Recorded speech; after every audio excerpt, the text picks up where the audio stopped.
Hey guys, welcome to the second episode of the Hack/Loot/Repeat podcast. Hack/Loot/Repeat is a Discord community dedicated to action RPGs and other kinds of looters. Yeah, and today we're gonna mainly focus on Grimdawn because a really exciting thing came out, the Community League for Season 3, which all these people below me, these guests that we have all worked on, and it has been really amazing. You can find all the content creators down in the description as well as their Twitches and everything. And if you want to join this league, it is not too late. You can just go to the Grim League website, which will also be in the description. And I also want to mention that there is a PayPal link as well to support all the developers and everyone who worked on this, which will also be in the description for anyone who would like to support that. Yeah, it's very nice. We should all go and support it the best we can. So we should maybe begin with some short introductions. Start with ArmoredOtter, maybe? If you want to go first and introduce yourself. Hello, ladies and gentlemen. My name is Otter, and I am by far, I think, the least important person here. I wrote the lore for this season, which is all of the specialized boss lore. I made the NPCs. I wrote their dialogue, and I was also one of the voice actors for the fully voiced NPCs. Happy to be here. Awesome. Stoked about it. Perfect. How about you, Protoss? Yeah, I'm RektByProtoss. I am currently partially working on the mod, or like rather on the items of the Grimdawn community season as well. I joined the team rather late, honestly. Mike, GroundZero, Serious Stan, and Mr. Monday have been working on this for like over half a year, and I joined rather late. For like a month ago. Stan set me up with like GitHub and so on. Like that was all news to me. Like don't have like any programming background really. I did like some, I don't know, like stuff for school at like, I don't know, 10 years ago. But yeah, it was quite fun to like get into it with Stan together. And then once I started going, it just, it became like a safe rolling thing. And so that's why I'm for the league, I guess. I also did testing, of course, just like the first season and second season. This time a little bit more on that. And Awesome. How about you, GroundZero? I am GroundZero. I'm a professional programmer by trade. I also stream Grimdawn every now and then. I created the website for the leagues and did the API backend, all the point tracking, kind of automation stuff that hooks into. So it's been a big leap forward from the previous seasons. I feel like season 1 we were just doing like manual tracking on spreadsheets and things like that. I remember that. Yeah, and it's progressed to up till now where we can automatically just track player progression. You don't have to enter in anything. It just automatically updates it and reflects it on the website leaderboards as well. So it's been pretty awesome. It's a very cool passion project that I've been happy to work on. Definitely agree. Yeah, that's been amazing. Yeah, it's pretty cool, I must say. And how about you, Mike? Hello. First and foremost, thanks for having us here. Much appreciated. Thanks for coming. No problem. Yeah, for sure. My name is MikeFic. I am the creator of the Grimdawn Community League. This is something that came to mind like a year ago, I think. For season 1, we like GroundZero said, we had this sort of scuffed tracking system for tracking our ladders and stuff. And this was something that started kind of just on spreadsheets for the most part. Then evolved into a dedicated website, and now here with season 3, it's a fully automated tracked league that we can now, people can play and get their ladders up or get the ladders updated automatically through programming. I'm not a programmer. GroundZero did all the magic on that, as well as Mr. Monday, who's not here today, and Serious Dan. But yeah, awesome. That's pretty cool indeed. So maybe we should ask some questions. So I have one right away here. So if you compare this league to the last 2 leagues, what are you most excited about, like in this league? What is the I'd- most thing you're excited about? For me, it's definitely the automated point tracking. This was something that like has probably turned a lot of people off from even wanting to do any of the previous community leagues.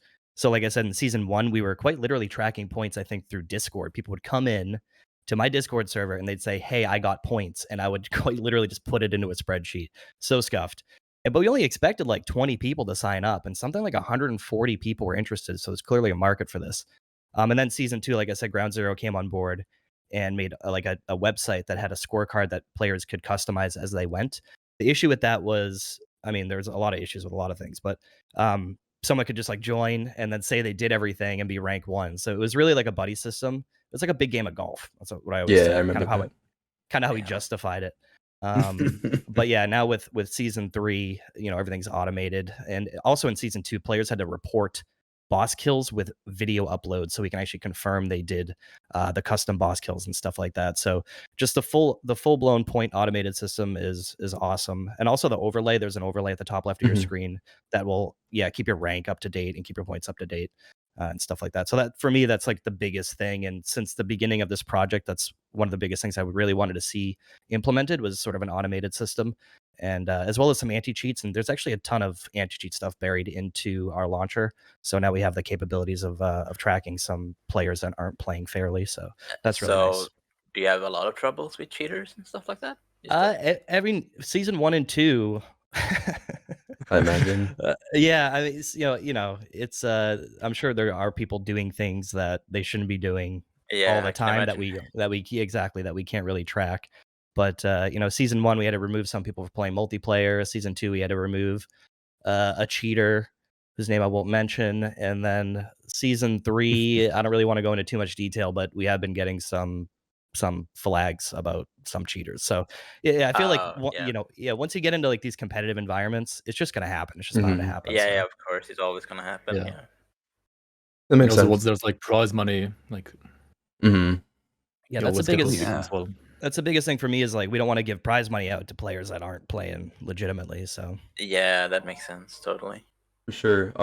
Yeah, for me with this season, because these things I learned like way after I knew about the season with the new items and the new like the ghost whole ambush league mechanic.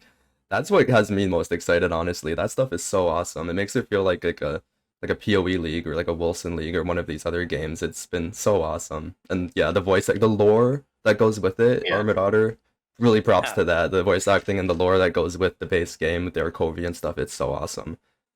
It's funny Appreciate that, because brother. it's funny because our dev team has kind of been segmented doing their own things, and so it's kind of a situation where sometimes the left hand doesn't know what the right hand is doing. So I had no idea, up until very short time ago that Rex was even making items, Oh, yeah. or Otter was even doing voiceovers, and like when I saw that, like the voice acting in the hideout for the first time, that blew my mind. That was incredible to me. And that's like we didn't have any of that for season 1 or 2. So yeah, that's been a big step up from That's previous possibly like the most exciting thing I think in general, just like as like a whole like sort of like thought exercise is I've been limitedly participated in. I mean, as each season goes on, I've been participating more and more. But just seeing like the ambition of the entire team and the whole project like going up and up and up, it's been like wow, just like a dozen or so passionate people just sort of doing something because they want to make something cool. It's just been fucking wild. Can I say no words? Is that okay? Oh, yeah, we're fine with that. Okay. It should be fine. Should be okay. No problems. YouTube Which, doesn't and then like it's it. just That's like it gets me excited for like the future. Like what does season 4 make? Like what's season 5 going to be like? After that, who knows? Are we going to be like, you know what? Fuck it. Let's just make a whole brand new game from scratch. Let's craft an MMO. Let's put Bezos on the ground. Yeah, it's exciting stuff for sure. So Protoss, for you with the new season, what is the like biggest change that has you most excited? Honestly, it's so many things at once. I know, yeah, I'm the same boat. Yeah. For the players, I can really see like what Smatty, for example, also said, like the season mechanic with the ghosts, like the ghost ambushes, and then like the hideout and all the voice acting as well as all the new items. That's like what you like see, or like what, like, I don't know, what jumps into like your eye the most as a playing, like as a participating player, right? But all the stuff on the back end, like that took way more work, I would say, probably. I believe Like it. all the API stuff, the launcher, the website, everything, like that has been going on for like over half a year, right? And that's absolutely crazy to me that like it actually works this well. And I'm sure there have been like some hiccups on day one or day two, like still. But overall, I mean, if you compare it to like other also big releases of like actual PoE leagues and so on, like some of them have been, I would say, or like I would dare to say, performing worse on like day one or day two than like our league has been now. And to me, like the biggest thing, like with the, I don't know, the evolution of this entire league thing really kind of like goes back to basically like whenever Grimdawn first launched, and like people were like, yeah, this game is awesome, but it has no server play, right? There's like, this game is so good, but there's something still missing that it doesn't have that like Path of Exile or Diablo 3 have, right? And like, even if you love this game so much, at some point we were like, yeah, okay, but like I can't really play this forever. It's like a game you play every now and then you come back to, you take a big break, you come back to again, right? But it doesn't have this like perpetual like content creation that Path of Exile or Diablo 3 had. I mean, I guess Diablo 3 doesn't really have that much, but at least not the same as Path of Exile has. And then I had like some other friends that I made as well online through Grimdawn that were like doing these like, or like that did a PvP matchup, right? At one point, like a PvP tournament. And then Mike and me also jumped on that idea and made like the other 3 PvP tournaments that we did like 1.5 years ago, right? And then Mike had the idea, just let's make a season instead, right? Because I mean, who likes PvP and ARPGs? Some people, but like not that many people, right? More people enjoy PvE stuff, like seasonal stuff. Yeah, So for sure. then we made like the step to do, like, to basically jump from PvP seasons, like PvP tournaments, to PvE seasons. And yeah, like that idea, like realizing that is really like a very big accomplishment that Mike has done, in my opinion. Like pushing this forward, like basically initiating this whole process. And like a year later, we're here now with like everything automated already, which nobody even like, I don't know, thought was possible like a year ago, honestly. Like you were like, okay, Grimdawn doesn't have a server, so like it's kind of impossible to even track something like this automated, right? And now everything is actually, if I play the league right now, I feel like it's playing like Path of Exile online, except you cannot die to like server lags, right? It's like the best of both worlds in a way. Yeah, I I never mean, even thought about that. That's a good way to Yeah. put it. We Yeah, should it's probably perfect. explain how that works for someone that might be watching this. Is that we actually, a lot of the stuff that gets reported back to the servers, maybe GroundZero can hop in here if I'm totally screwing this up, sorry, is the launcher will talk to your local save and then report back to the website, basically. So it's constantly pulling data from your save file and constantly checking in on it. So when you do something in the game that initiates points, it'll then pull that data from your save file, send it to our server, update the leaderboard. So we're able to sort of bypass the need in a little bit of a scuffed way, but also a clever way to not need dedicated servers or anything like that, which makes it probably a lot easier. I mean, obviously, if Path of Exile did that, that'd be a huge problem because there's hundreds of thousands of people playing the game. But in this current environment, it actually works out pretty well. So I think another like cool thing about that whole structure is like Path of Exile, Diablo 3. It's essentially like who can do a challenge rift or whatever sort of like limited dungeon the fastest, the most efficient. That's sort of what the leaderboard represents. But in Grim Dawn, it's like who can be the most creative? Who can kill Ultimate Krieg before level 35? Who can play these builds? Who can really dream up something cool to conquer these low level challenges in a really creative way? And I think that part of it's also like super exciting. Who can play a Shieldbreaker without RR? I wonder who can. Who can? We're gonna find out. Oh We're yeah. gonna find out. Perfect. Yeah, that was something that came up previously in previous seasons that people wanted more like leveling challenges. So this was very much a season not dedicated to, but we thought of like what could people do while they were leveling up, and to hit certain milestones in parts of the game that maybe they wouldn't have gone to if they were just speed leveling. So we're trying to make people bypass that. It's clearly working because even like the tryhards are going out of their way to do SOT on elite Yeah, for difficulty. sure. Normally you don't do that stuff, so it's really forcing people to kind of get out of their comfort zone a little bit. Yeah, I really appreciate the whole like leveling challenges thing because a lot of these seasons for like PoE and Diablo 3, like Otter said, they boil down to who can play the longest, who can farm the most. But with this, it's like who can be the more creative person to make this build that can do this insane thing. And yeah, I really appreciate that for a lot of the more Yeah. casual players don't have much time.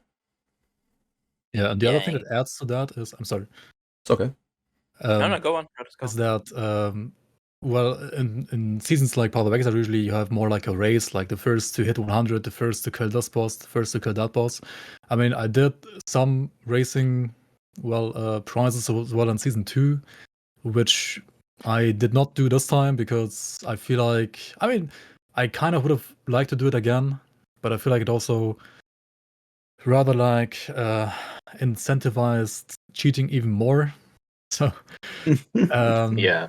Yeah. and currently like the season is there for everybody. Like you don't have to race. I mean, sure, people are racing that right now because it's fun to race. It's always fun to race. But eventually, like whoever gets the prizes is like just whoever has the most points by the end of the league. And there's 3 months time for that, so you can just chill now. Like I don't know, start playing a month late, and you can still participate for first place. Like it's really like trying to bring together like different play styles or like Mhm. different player types as well to basically like participate and compete with each other. Even if you're like, I don't know, maybe not the grindy person, you're just playing like 2 hours a day or like 2 hours every 3 days. That's totally fine. Still, you can like still get your playing time in over like the 3 months and still like participate for like top 5 or top 3 even. Yeah, Yes. definitely. Pretty awesome. Yeah. Go ahead, Robin. Sorry. No. I think this is great because sometimes you see people like, oh, the league started like 1 month ago. There's no point joining. You know what I mean? But here everyone can join even a month late, like Proto said. So that's great because I know people who like sometimes go on to a game like Diablo or Path of Exile or whatever, and they know that the league or whatever started like 1 month ago or 2 months ago. So they just fuck it. There's no point. So I will just skip it instead. Yeah. Yeah. Totally agree. I sometimes feel like there's like this this culture in the Grimdawn community with this game being so niche and also incredibly complicated. It sort of fosters this culture of like try-harding beyond everything else, right? Try-harding and making the most precise build possible is like the end-all be-all of the Grimdawn community. Yeah. But like what sort of like really excited me right out the gate from this is like there are real carrots for players like me who just like to mess around in a fun game and get creative with our builds. And between like the new mechanics and the 35 new MIs, all of which enable some wacky weird builds or slot into other like less powerful builds to make them up to par, that to me just like made all my synapses fire at once. And that's like one of the things that I really want to emphasize is like this is for sure. You have like a lot of these this infrastructure for try-hard players to really go in and whip some ass and really prove to the other community like you can play with the best of them. But there's also this incredible amount of incentive as somebody who maybe has played Grimdawn 2 or 3 times to jump in and play with the new MIs, experience the new story elements. Just come in and experience Grimdawn in a fresh light. There's no really need to compete if you don't want to. Just come in and play around in this fun space that was painstakingly created. There's a lot of good stuff in there. Yeah, Yeah, seriously. for sure. Yeah, for sure. And yeah, I could totally agree. Just the new content alone. And also, before we get on to the next topic, I would like to hear from you, GroundZero. What's the most like exciting thing about this season for you personally? But definitely the automated point tracking. That's been something that me and Mr. Monday have been working on along with Stan. So, to get a little bit more on the technical side, all 3 of us from all sides have been tackling this problem of how do we automate this point tracking? How do we get it working with hooking into the Grimdawn client, reporting it back to the server API? How do we get it the correct tags for quest completion reported to the client and things like that? and that's been an ongoing process for quite a few months. And to see that fully realized now is amazing.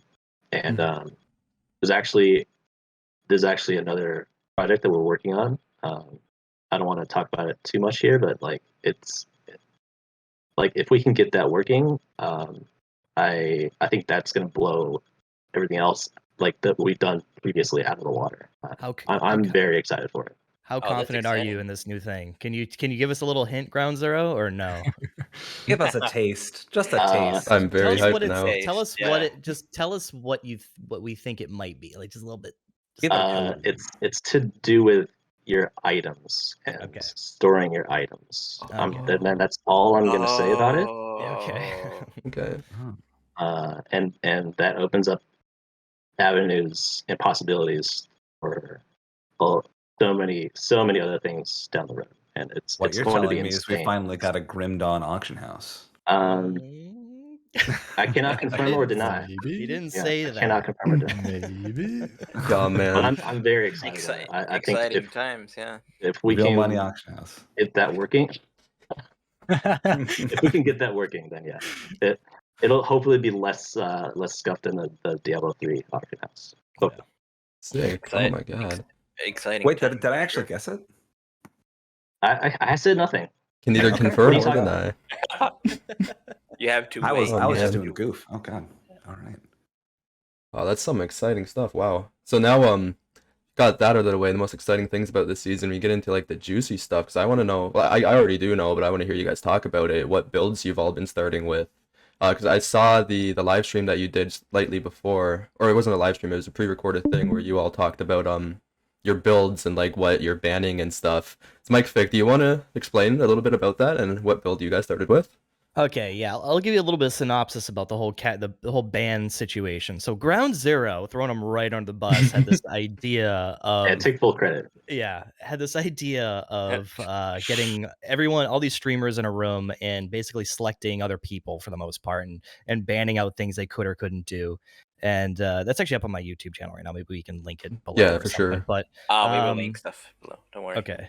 And yeah, so we went through this like ban and pick phase, and we all got these like somewhat scuffed setups to start with. I don't even know what class I'm playing. I think I'm playing a Reaper that can't use dual blades, and I don't even know what the other ability is. Somebody else could probably remembers. Hold on a second.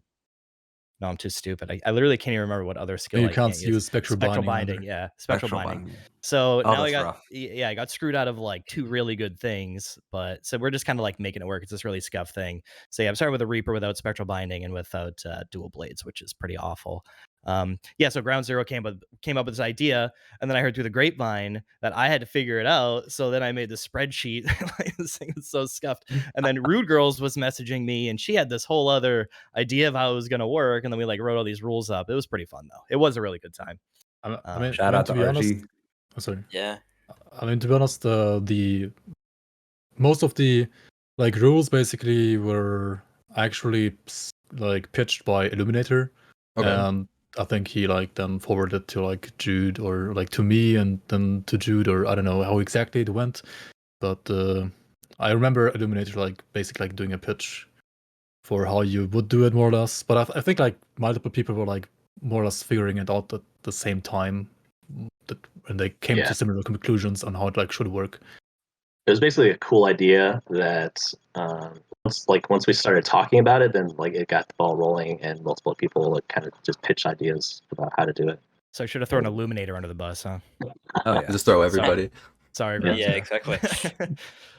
That's awesome. Like one of my favorite ways, which we'll get into later, to play Grimdawn is self-imposing challenges. So stuff like that is really awesome to see, especially like a large group of streamers doing stuff like that. That's pretty cool. GroundZero, what are you playing for this start? What did you get banned? I got stuck with. Well, I didn't get stuck with, but like I picked for my class a shield breaker, demolitionist, and oathkeeper. But I don't have access to Guardians of Empyrean, and I don't have access to Thermite Mines. So thanks a lot, Otter and Rekt. So thanks a lot. I have pretty much no resistance production. You're welcome. That's It's going to be a fun time to play. Namaste. That's pretty awesome. Fun Oh time. man. Protoss, what are you starting with? What did you get banned? So I started the pick and ban, I think, with picking Inquisitor and locking in Word of Renewal. So everybody else who was gonna eventually pick Inquisitor also had that one banned. And then I got the, I believe, Demolitionist banned by someone, like GroundZero, I think. And then I picked the Shaman secondary, so I'm playing a Vindicator. And I have no access to Wind Devils and no access to Inquisitor Seal either. That's a big one. So yeah, Wow. which is why I'm currently playing Bleed Vindicator, which is not really that great either. But I mean, if you don't have Wind Devils, it's like Lightning is kind of scuffed already. And you want to Creative. kite, of course, because you don't have the seal, so you can't really face tank or like play a range board. You have to like kind of play a caster to like keep on, like kiting around. So Dot was kind of what I wanted to play, and then yeah, I got the like 2 new items for the Grasping Vines rather early, like a normal already. I was like, hey, yeah, let's just try this one out, and then I just, well, basically stuck with it until level 83 so far. Awesome. ArmoredOtter, what have you been starting with this season? So whenever we started the draft, so a few weeks before the draft, Rektos and I were going sort of back and forth, trying to craft these 3 new sets for based around the NPCs that are in the Arkovia hideout. So my whole thing was whatever first class I got. I think we lost GroundZero. Looks like so. Is that That's going to we screw can- up your overlay? He's back. Yes, He's back. he- he- I'll, sorry, I'll sorry. edit that out. No worries. So before the draft, Rektos and I were like going back and forth, crafting these 3 new sets for the 3 new like Arkovian hunters that are like sort of like core part and parcel for the story.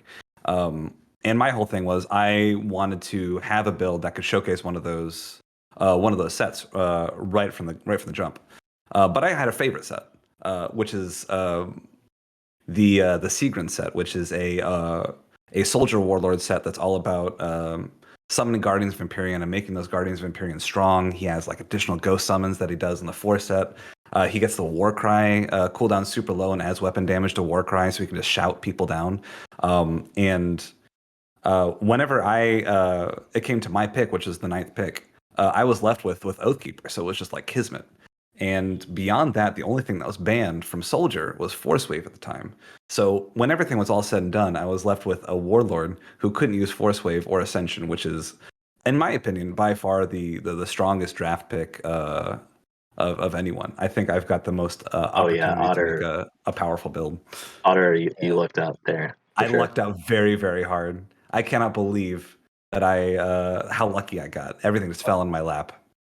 Honestly, like hearing that background story and then like looking at the draft again, right? It almost feels like the draft was scripted. I know. That's pretty awesome. There's this emotional through line for me. I got a character arc. Nice. Yeah. Oh god, that set sounds actually really cool. How you explained it. Yeah. For me though, because I didn't do any bans or anything like that, but my goal was really I wanted to test out these new items. And I saw the one I'm playing on my hardcore. I actually have 2 characters, a hardcore and a softcore. My hardcore I'm doing this tanky ass witchblade with the new item that converts cadence into acid and just going like full out on the acid thing.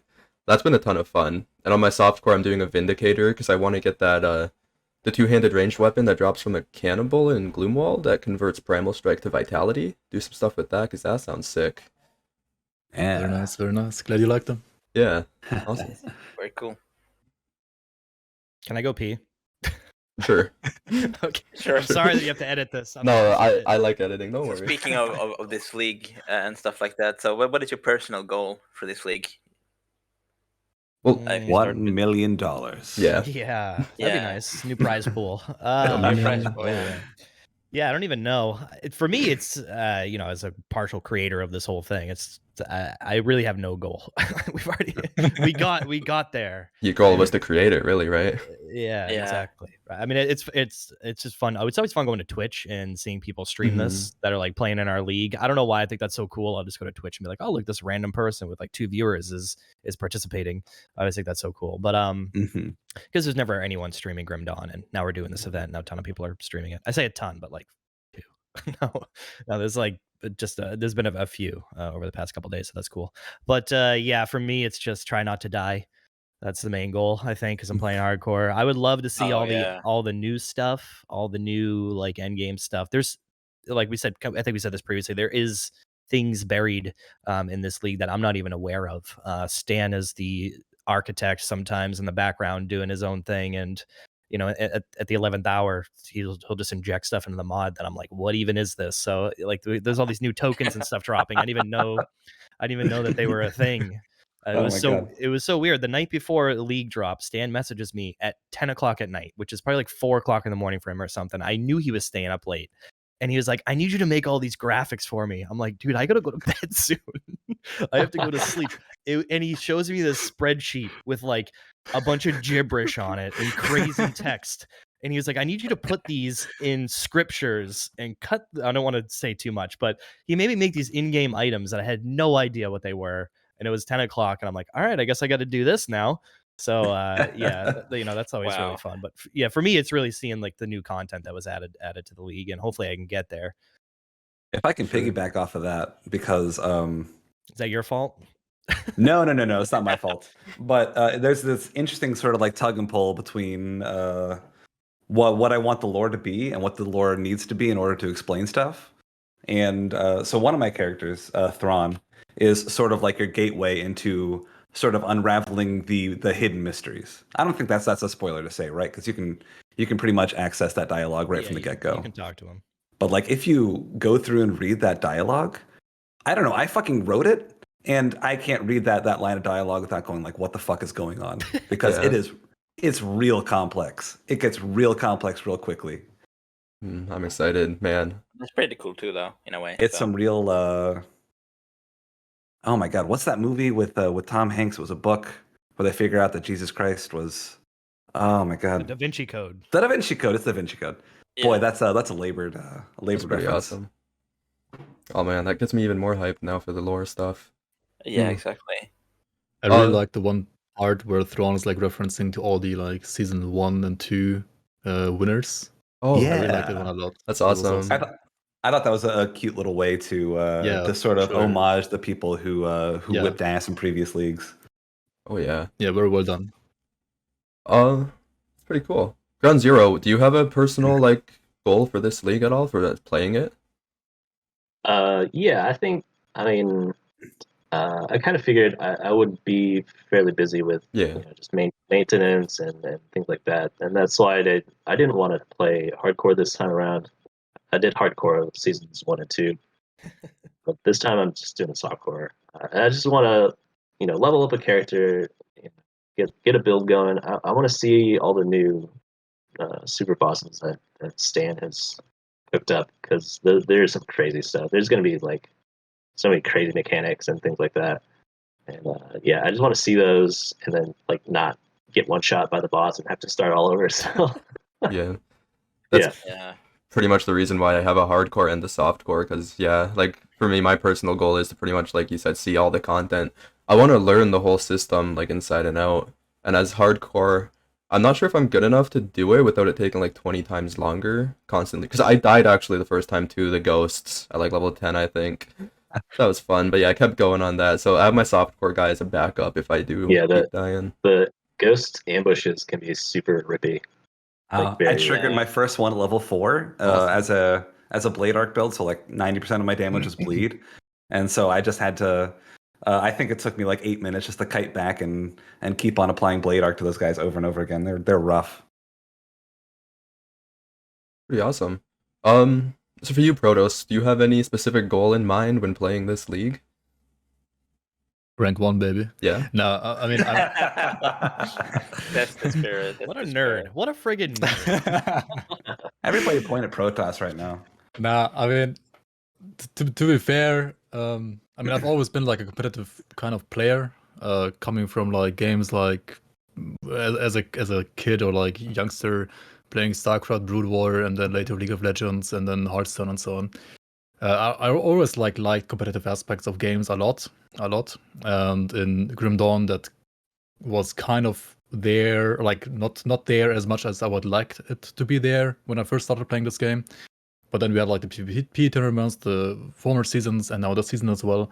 So, but honestly, like after working on the season as well, like as some people call me a dev now. I don't know. That's like not the proper way to call me right now, I would say, but like working on it a little bit now, like as well. This kind of made me just want to chill more when I actually play. Honestly, I'm still gonna always like try to do my best, but if I like see other people like like being rank 1 or whatever, I'm not gonna be as much behind that anymore as I maybe was like in previous seasons.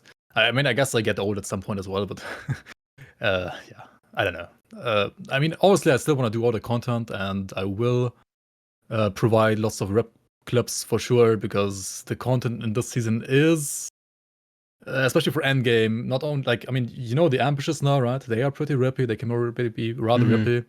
But for endgame, it's gonna be not any less rippy, I feel like. I mean, I already know the bosses. I've like done the testing and all, but it's definitely like a wise decision to check out everything on softcore first, unless you're like a true hardcore player and you're like basically used to dying and you can like handle dying. It's a little bit more when it comes to content or like dying. It's a little bit more.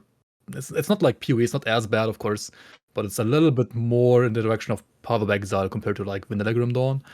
So yeah. Yeah. So what's your personal goal, Otter? My personal goal is to waste as much time between now and the Elden Ring release. No, my personal goal is it's selfish, but I really do want more people to just interact with the lore and the story. I think that would it's part and parcel of that, and it's also partially I want to really just stress how fun Grimdawn can be for a casual player as well. So I really just want to just, as I'm playing, as I'm streaming, just emphasize, this is just a fun lump of clay that you can just mold into whatever. You can really be creative and have fun. I think a lot of people get intimidated by the aspect, the competitive aspect of the season. I just want to highlight you can have a lot of fun without competing, without really putting yourself up the leaderboard. You know what I mean?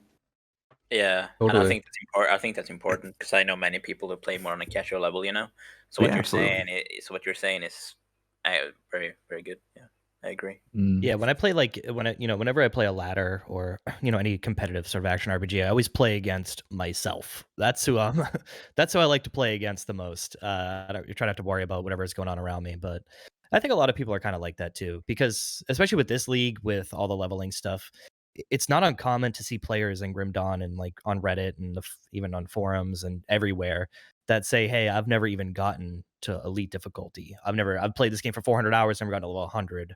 So it's just interesting that like this is kind of going to shoehorn people into doing things they maybe haven't done, and might shoehorn them into actually getting to end game, and also being able to experience some league stuff. So that's pretty cool. For sure, and like we touched upon it earlier, but like the leveling challenges really are welcoming to casual players, and they get you like thinking pretty hard because you got to do things certain levels, so you're really thinking hard about your components and stuff that me as a casual player when leveling would not really think too hard about. But when I'm trying to like kill Gutworm at like level 10 or something like that, then yeah, definitely I'm thinking about stuff like that. Yeah. And Yeah, for sure. Yeah.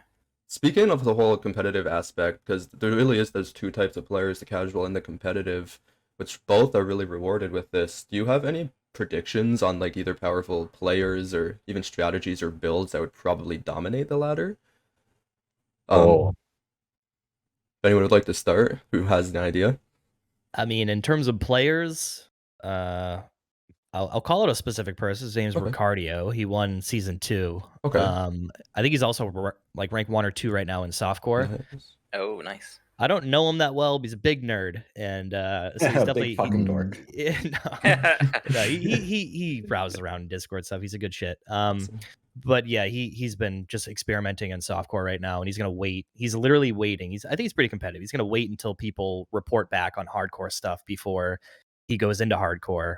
So he's just kind of feeling it out in softcore right now, which is kind of cool. He's actually streaming too, so Okay. if He people wants wanna go that. watch He him wants play. the scouting reports on all the bosses. Exactly. That's exactly what he's doing. So he's getting kind of sweaty about it, and obviously he's a reigning champ, so he's gotta protect himself there. So he's He's definitely got the belt. yeah. You gotta watch out for him for sure. Ricardio is definitely Mhm. someone to watch out for. In season 1, Salvor was another individual. I think he won season 1, and I thought he was gonna be back for season 2, but I don't know if he's playing yet. But there's still time, so we'll see. Awesome. I like it. Slow and steady wins the race, huh? Exactly. Yeah, exactly. Nice. Hang tight. Protos, because I've been watching a lot of your leveling builds and everything like that lately. Do you have any specific ideas for like a build that would probably dominate the ladder? Don't spoil too much. No? No, I'm just kidding. I'm just joking. You can say whatever you want. I mean, I can. I don't want to I say could- like what you did during testing. I don't want to like you just say that build. But I don't know. It's a slippery slope. Ooh. I mean, I only played Wow. during testing what I played in previous seasons, right? Okay, there you go. That's good. Okay. However, I don't even think those are like the best builds. I'm just too lazy to like make other builds. So I just use other like builds that were competitive in previous seasons to test stuff, which are usually like good enough to still test stuff because like Crate never like nerfs a build into the ground, right? They might like get some small nerfs here and there, like the Avenger Water, of course, got also like a nerf, with the health regen, but it's still good, right? I mean, I can tell you that like rank 1 hardcore right now is playing a Blitz Warlord, right? And Okay. Blitz, I mean, I've also played like an SSF playthrough up to level like 80-ish prior to the season on a Blitz Warlord, and the damage as well as the tank is just absolutely ridiculous. Like physical damage being like somewhat changed around in the current patch, right? On 1.1.9.2/3, 3 just being like a small hotfix. Really like brought physical damage overall like up here in power level, right? It's like absolutely crazy. People thought like physical damage is gonna be worse, right? Because the X to physical conversion is now being reduced by armor, but Crate overcompensated physical damage with other buffs, in my opinion. So it's like kind of through the roof right now when it comes to damage compared to other damage types. So physical is really, really strong. And then there's this amulet for Bloodbriar's Thorn, right, which has less cooldown to Blitz now as well. Got that. And Love you can it. basically like just spam that Blitz. I mean, it's really cool, but it's also a little broken in my opinion. You can like 3-shot or 2-shot bosses while leveling, like campaign bosses, like it's kind of crazy. But yeah, and also you have like so many like endgame versions of that build. You can like do Blitz with Cadence, Blitz with RF, Shattering Smash, Shattered Ram sets, just Milton Heart. You have like 5 different MIs you can go for that support both Blitz as well as Shattering Smash, like vice versa. So like you have so many like options, and even if that's bad, right, you could always like go back to playing like a retaliation build. I mean, those are kind of slow when it comes to kill time now, but they're still like ridiculously tanky. And I mean, other than that, for certain bosses like, I mean, Crate, we already know that boss, right? Kiting castles are still like top tier. Pet builds are still ridiculously strong as well. So yeah, I mean, those are probably overall like still like the strongest archetypes right now. It's just like physical damage is there in the S plus tier now as well, especially like Blitz Warlord or like Shattering Smash Warlords. Seagram's Warlord. Oh yeah. Seagram's Warlord, maybe. Yeah. Maybe. Yeah, we'll see who gets the sec. That sounds sick, honestly. Yeah, I agree. GroundZero and ArmoredOtter, do you guys have anything to add with ideas of what kind of builds or strategies or even players would be very strong in the ladder? I don't know if you've been paying attention to the more competitive aspect of it.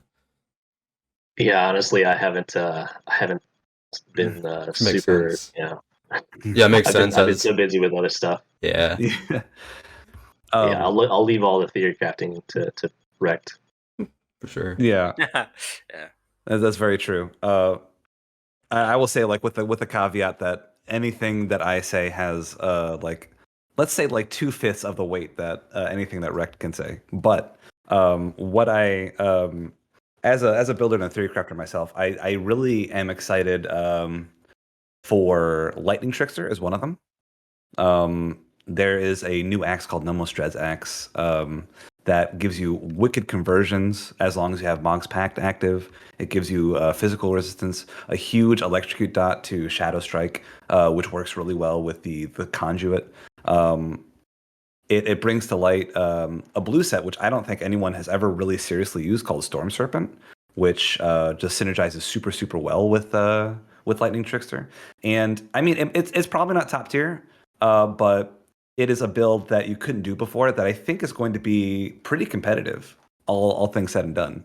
You have a class that's traditionally not so great that has now access to like 30-40% physical resistance, great conversions, a solid amount of elemental resistance reduction. So yeah, Lightning Trickster all the way. Awesome. Yeah, I love how the ghosts have all their new items now. It's so cool. Yeah, it was really neat going through the items on stream with everybody, and then on the first day of the season being like, oh, let's look out for this MI on this boss. Let's look out for this item over here to see if it drops. It was like a fun little treasure hunt for me. Yeah, pretty cool. Speaking of this new season and all the stuff that you guys added, I was wondering if there was any technical limitation, so to speak, or anything you have to work around, because I'm a nerd myself, so I'm a little bit curious about, like, you know, if there was anything like that. Well, we definitely found out about a lot of stuff day one. I'm sure GroundZero is going to add into some of this, Yeah. but well, I mean, Steam Cloud. That was such an oversight by us, I feel like. Yeah, the cloud saves are really messing up a lot of people right now. Yeah. So we've Just had some to cloud saves. just a lot of the tech troubleshooting has been, you know, do you have your cloud saves turned off? You know, gotta make sure you do that. And, so I guess yeah, go ahead, Mike. a PSA would be that if you are going to play this league and you're watching this now, disable your cloud saves in game to be able to play in the league. You cannot have your cloud saves enabled. And it's interesting. It actually does work, but past normal, it stops working. So I tested this in, I screwed around with it when we were doing testing, and I'm like, oh, it doesn't seem to make a difference. And then once people started to get to elite difficulty, like my overlay goes away and it's not working anymore. So yeah, you have to have your cloud saves disabled to play in the Grimdawn Community League in game. So. Okay. That doesn't make sense then.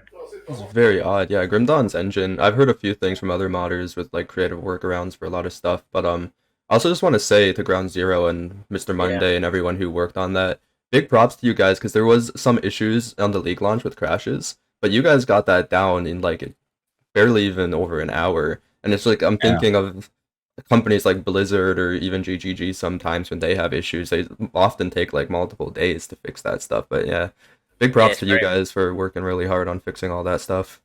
Yeah, very impressive indeed. I agree with this. Yeah, thanks, man. No problem. Yeah, we've just had just kind of random technical issues from different people. You know, post launch, because there's only so much things we can test, right? There were things around like 4K resolution, for example, that we couldn't really test locally because none of us had 4K monitors, so we couldn't really, you know, like we couldn't scale up that high resolution and then test stuff around that. And then there's been a bunch of other just random things here and there, but I feel like for the most part, the launch went fairly well. We had some download hiccups. People like, you know, 70 people on the start of the launch trying to download all the files, but those were resolved pretty quickly once people got caught up. And then the server could handle the load a little bit better. And then I just want to shout out Mr. Monday. He's been doing a fantastic job on the launcher itself, all the overlays and things like that, and just hooking into the Grimdawn like process to track all of that stuff. That's kind of a little bit beyond my understanding. My areas of expertise are, you know, lie more around the website and API, and that's kind of what I've been handling. But yeah. Awesome. Yeah, great to hear. He did a great job, it seems, yeah.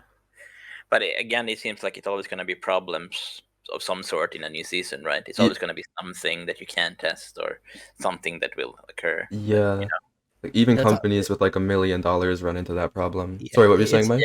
yeah, I mean, it's unavoidable, right? It's Yeah, gonna yeah. happen. I don't know if I expected this many problems. I'll be completely honest with you, because like when we were testing, maybe it's because I'm not like a coder and like all you guys are a bunch of nerds. I'm just kidding. But it's who said, was it someone said it in like the dev Discord the other day? It might have been you, GroundZero. You're like, oh, it's not that bad. And I was like, after my stream, I went to like the league technical, and it was just a wall of text of problems. Yeah, And I'm like, yeah. I was like, what do you mean it's not that bad? I've Like, seen we were- much worse, Mike. I'm sure you have. So yeah, so when we were testing it, I was like, oh, this is working great. We tested everything and everything was working fine. I'm like, this is gonna be totally fine. And like there was like the download hiccup, which we kind of expected. We actually had the plan B in place for that just in case. Yes. Yep. But I actually didn't expect that many problems. But it's crazy how fast a lot of these things are resolved. And for the most part, I think like it's a pretty small group of people are having problems still. It's like 99% of people are good to go. So which is great. Mhm. Yeah, it's great. Yeah, some things were like really weird. Like for example, the devotion page crash day one. Like Yeah. we that literally never ever happened during testing, and then like all of a sudden, like I think it was you, Otter, or Illuminator, who like reported something like that. Like I basically, first like, found out about it watching Mike's stream. no, it was actually, yeah, it was Illuminator. Like I asked him to like send me a screenshot of his character, and then he like also screenshotted devotions. That was like I think 2 hours before League launch, and he already had like the new launcher, and he was like crashing when he like screenshotted devotions. And then he was like, oh, okay, maybe that's just like another random crash because it like never happened before, right? And then on League launch, that happened to everybody all the time. I was like, what? How? Like the day before, like in the version before that we had like the day before, that didn't like that never happened. So that was super crazy. Like some things like those were not expected. But on the other hand, it was crazy how like fast those problems were fixed again, like within an hour, I think. So that was not that bad after all. Yeah, that's That great. was pretty impressive. Yeah, I think it's safe to say that the coding and all that is weird, wicked voodoo that I will never fully comprehend. Yeah. Since we're all like a part of our own little spheres, we all I think had like different little things that we were sweating. For example, my like big want for the season was voice acted NPCs, and so like on the 19th, the day before the season is supposed to go live, I was editing through all these voice lines, applying filters and making sure the EQ was right, and I passed them off. And whenever they got actually put into the game, they sounded like straight up like a 1980s McDonald's drive-through voice box, like all crackly and crispy and like really, really terrible. And I just had like a panic attack. I was like, oh my God, we need to. I'm not. Stan's gonna take out my voice lines and everything that I've wanted is gonna turn to ash. But thankfully that got resolved. And I think there's like 1,000 little problems like that just happening all over the place on the 19th. Yeah, I think the couple of weeks before launch was just like super crunch time, and it's like everybody was kind of working overtime to get everything done and put together. Exactly. You can feel it in the Discord dev chat that everyone was just like scrambling to get everything pulled together at the last minute. Everything was so fucking sweaty. But the great thing about this league, and our saving grace is the launcher that can just update stuff. So Yeah, that's if we have great. if we have an issue, yeah. we can just patch it out. Like in previous seasons, we That couldn't was- do that. We Everyone had to tell people re-download the launcher everyone was on different versions. So oh yeah. Yeah, like that's such a awesome foundation which we can like build and update everything on. That's absolutely crazy, like absolutely mind blowing compared to everything we had before. Like it's absolutely mind blowing. Yeah, that was like somebody the could first. So that was like the first big feature that we knew that we wanted, because we definitely didn't want people to have to go and manually download update files all the time. Like if we wanted to fix something or patch something, we needed it to happen automatically, and that's a big part of what the launcher does. And so that was like step one of this entire process of putting the launcher together. Yeah, I remember like when we were DMing each other at the end of season 2, I was like, we need something that can download something, maybe a potential login, and then of course Mr. Monday was like heavily involved with that, right? Were you involved with the launcher, GroundZero, like itself? in the beginning, but he took that over that process because he had the knowledge to hook into the actual game process to Right. like read the events and stuff like that. So Yeah. So Mr. Monday like yeah. actually looked into how to pull information out of like save files, basically, right? Kind of Yeah, something like that. yeah. Okay. But Yeah. I did all the API backend work that allowed the launcher to talk to the server to get the file updates and things like that. So Fucking mind blowing to me still. It's like black magic. It's so It's wild. voodoo. I'm Yeah. telling you. Mhm. It's great. I remember. Did I hear? I think it was from your stream, MikeFic, that the issue with the devotions came with like pulling from a different save file than it was supposed to, and for some reason that made devotions crash. Or there's some weird nonsense. Grimdawn's engine seems very, very odd. So big props to you guys for figuring a lot of that stuff out. Yeah, it was funny because I was just during that stream, I was like, "Oh, this will probably be fixed within the hour," but no one told me that. I was just making it up, and then they fixed it like within an hour. I knew Mr. Monday was looking at it. He's very quiet, but he just like gets shit done. It's Yeah. crazy. Yeah, it seems great. Yeah. It keeps the His lights on, avatar- the ice cream from melting. his avatar is literally like the invisible man. Like Oh, you know yeah. he's there, but you never see him. Like You feel his just presence. invisible. Yeah. I never thought He's- about that. That's funny. Mr. like Monday's that arms are included. wrapped around you, holding you at all times. Yeah, I've never actually spoken to. I've spoken to everyone. I've never spoken to Hmm. him like in person, and he's just like this entity that just does stuff and then he just takes care of business. Yeah. It's He's crazy. more a behind the scenes kind of guy. Yeah. Yeah, Yeah, he he's- definitely is. Yeah. He's Pretty very cool. sharp. Awesome. Seems very good though. Yeah. And speaking of what Otter said, like before, I know many people who are into the lore and to the voice acting and all of this, you know, the big story and so on. So I'm very glad that it got introduced because I know many people who will be happy about that. So, Including me, yeah. I'm totally nerding out over it. Like the Arcovian Yeah, stuff yeah. is awesome. Yeah, I know many Thanks, people. bud. Yeah. No problem. It's very good indeed. I- Very good. Very, very excited about Yeah. it.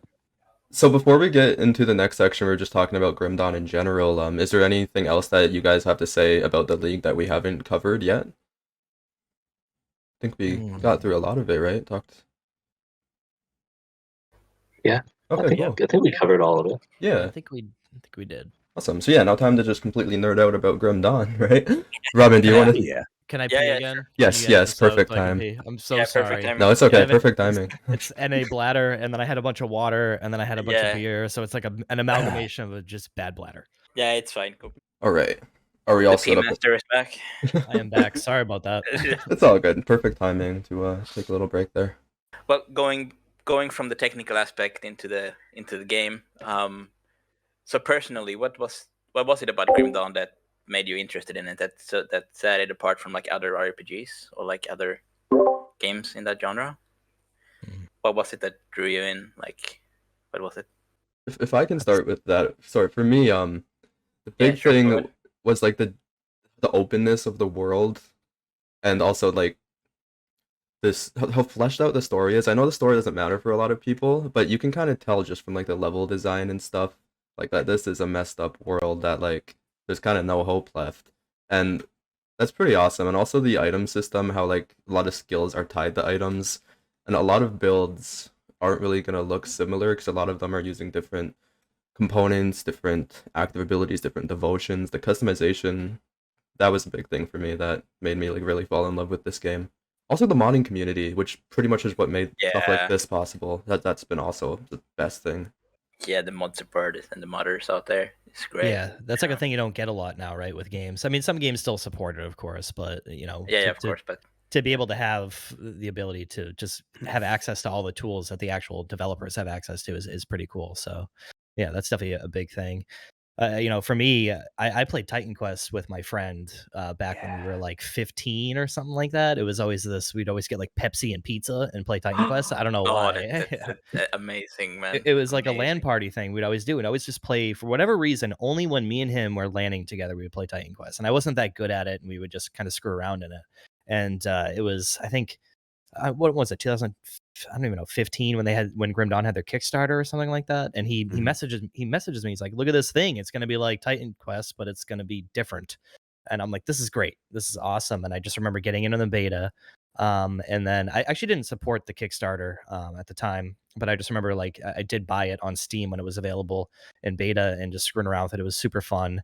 But I've always played it like here and there, but it wasn't until Forgotten Gods came out and I think it was patch like 1.1.4 where the game got so much better, and they incorporated like, you know, the auto looting system for components. They got rid of partial components. They had the enemy health bars, and they just made the game way more fleshed out, whatever. So that at that point in time, I was like, wow, this game is like, it feels very complete, and I haven't stopped playing it since I think the end of 2018 when that came out, something like that. So I just haven't stopped playing it since then. And Yeah. I don't know what it is about Grimdawn that I just always keep coming back. It just feels like home for me. I don't know. It's Yeah. so weird. Pretty cool though. Yeah. Yeah. Yeah, for me, I think it's the definitely the build variety that you can do in the game. It just the amount of different class combinations, like by itself, is kind of almost overwhelming. And you know, for each class combination, you have so many different possibilities for your character, and just the replayability value there is incredible. I'm a complete altaholic, right? I just make alts all the time. Yeah, Like if same. I complete a character, you know, I just move on to the next one, and it's just like a never ending. Like I've been playing Grim Dawn since like the COVID lockdown started last year, and I kind of just haven't stopped since then. It's been quite Yeah, an amazing ride. And to build on what you said there, like it's the same for me. Like the build variety is what made me interested as well. Because I'm one of those guys, right, that doesn't like Path of Exile. So I'm one of those few that doesn't really like it. Yeah, same. So I couldn't get into it, and I don't really like it. So for me, Grim Dawn is the other Path of Exile, so to speak, with the whole build diversity and, you know, the devotion system and all of this stuff. It just made me fall in love with it. So I agree with you 100%. Yeah, and the mod support, of course. There are some great mods out there. So yeah, for sure. Awesome. And RektByProtoss, I'm excited to hear from you. What really separated it from all the other action RPGs out there? Honestly, I was not an RPG player before Grim Dawn. Like, I was mostly an RTS or MOBA player, and also played some Hearthstone. So I didn't really understand this like grindy mindset that ARPGs players had. Like, for example, I had some friends like back in school who like enjoyed Diablo 2. I was like, why the fuck are you doing the same shit over and over again? Like, what the fuck is the point? I couldn't understand it at all. Like, I wasn't a fan of that kind of gameplay at all. But yeah, then I had like a friend actually who made me try out Diablo 3. I know it's kind of not like a typical ARPG or like a good RPG, but it is actually pretty like, how do you say that?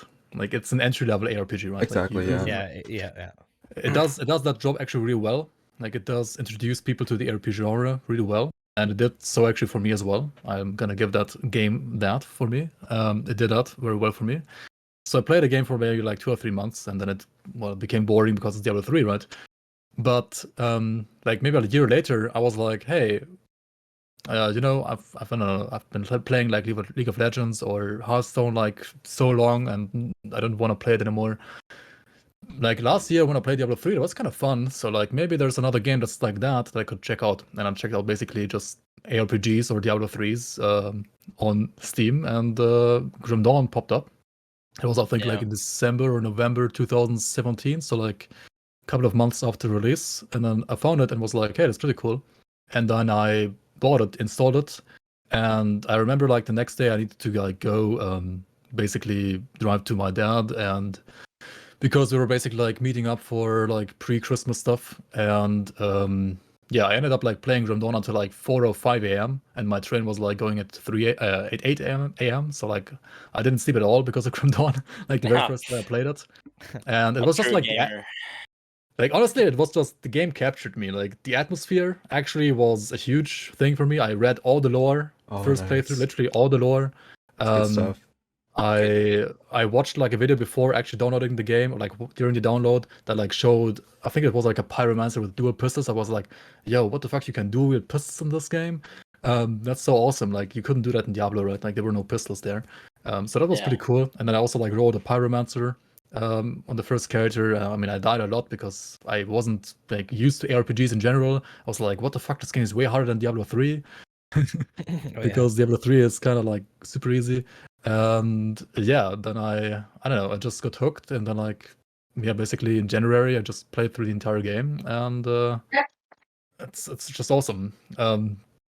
Honestly, the base game didn't capture me like that much in the long run. But when the first expansion came out, like Ashes of Malmouth, that really like got me actually hooked then. Like the base game was good for like a playthrough, right? I did play all the way to Ultimate, I did get to max level.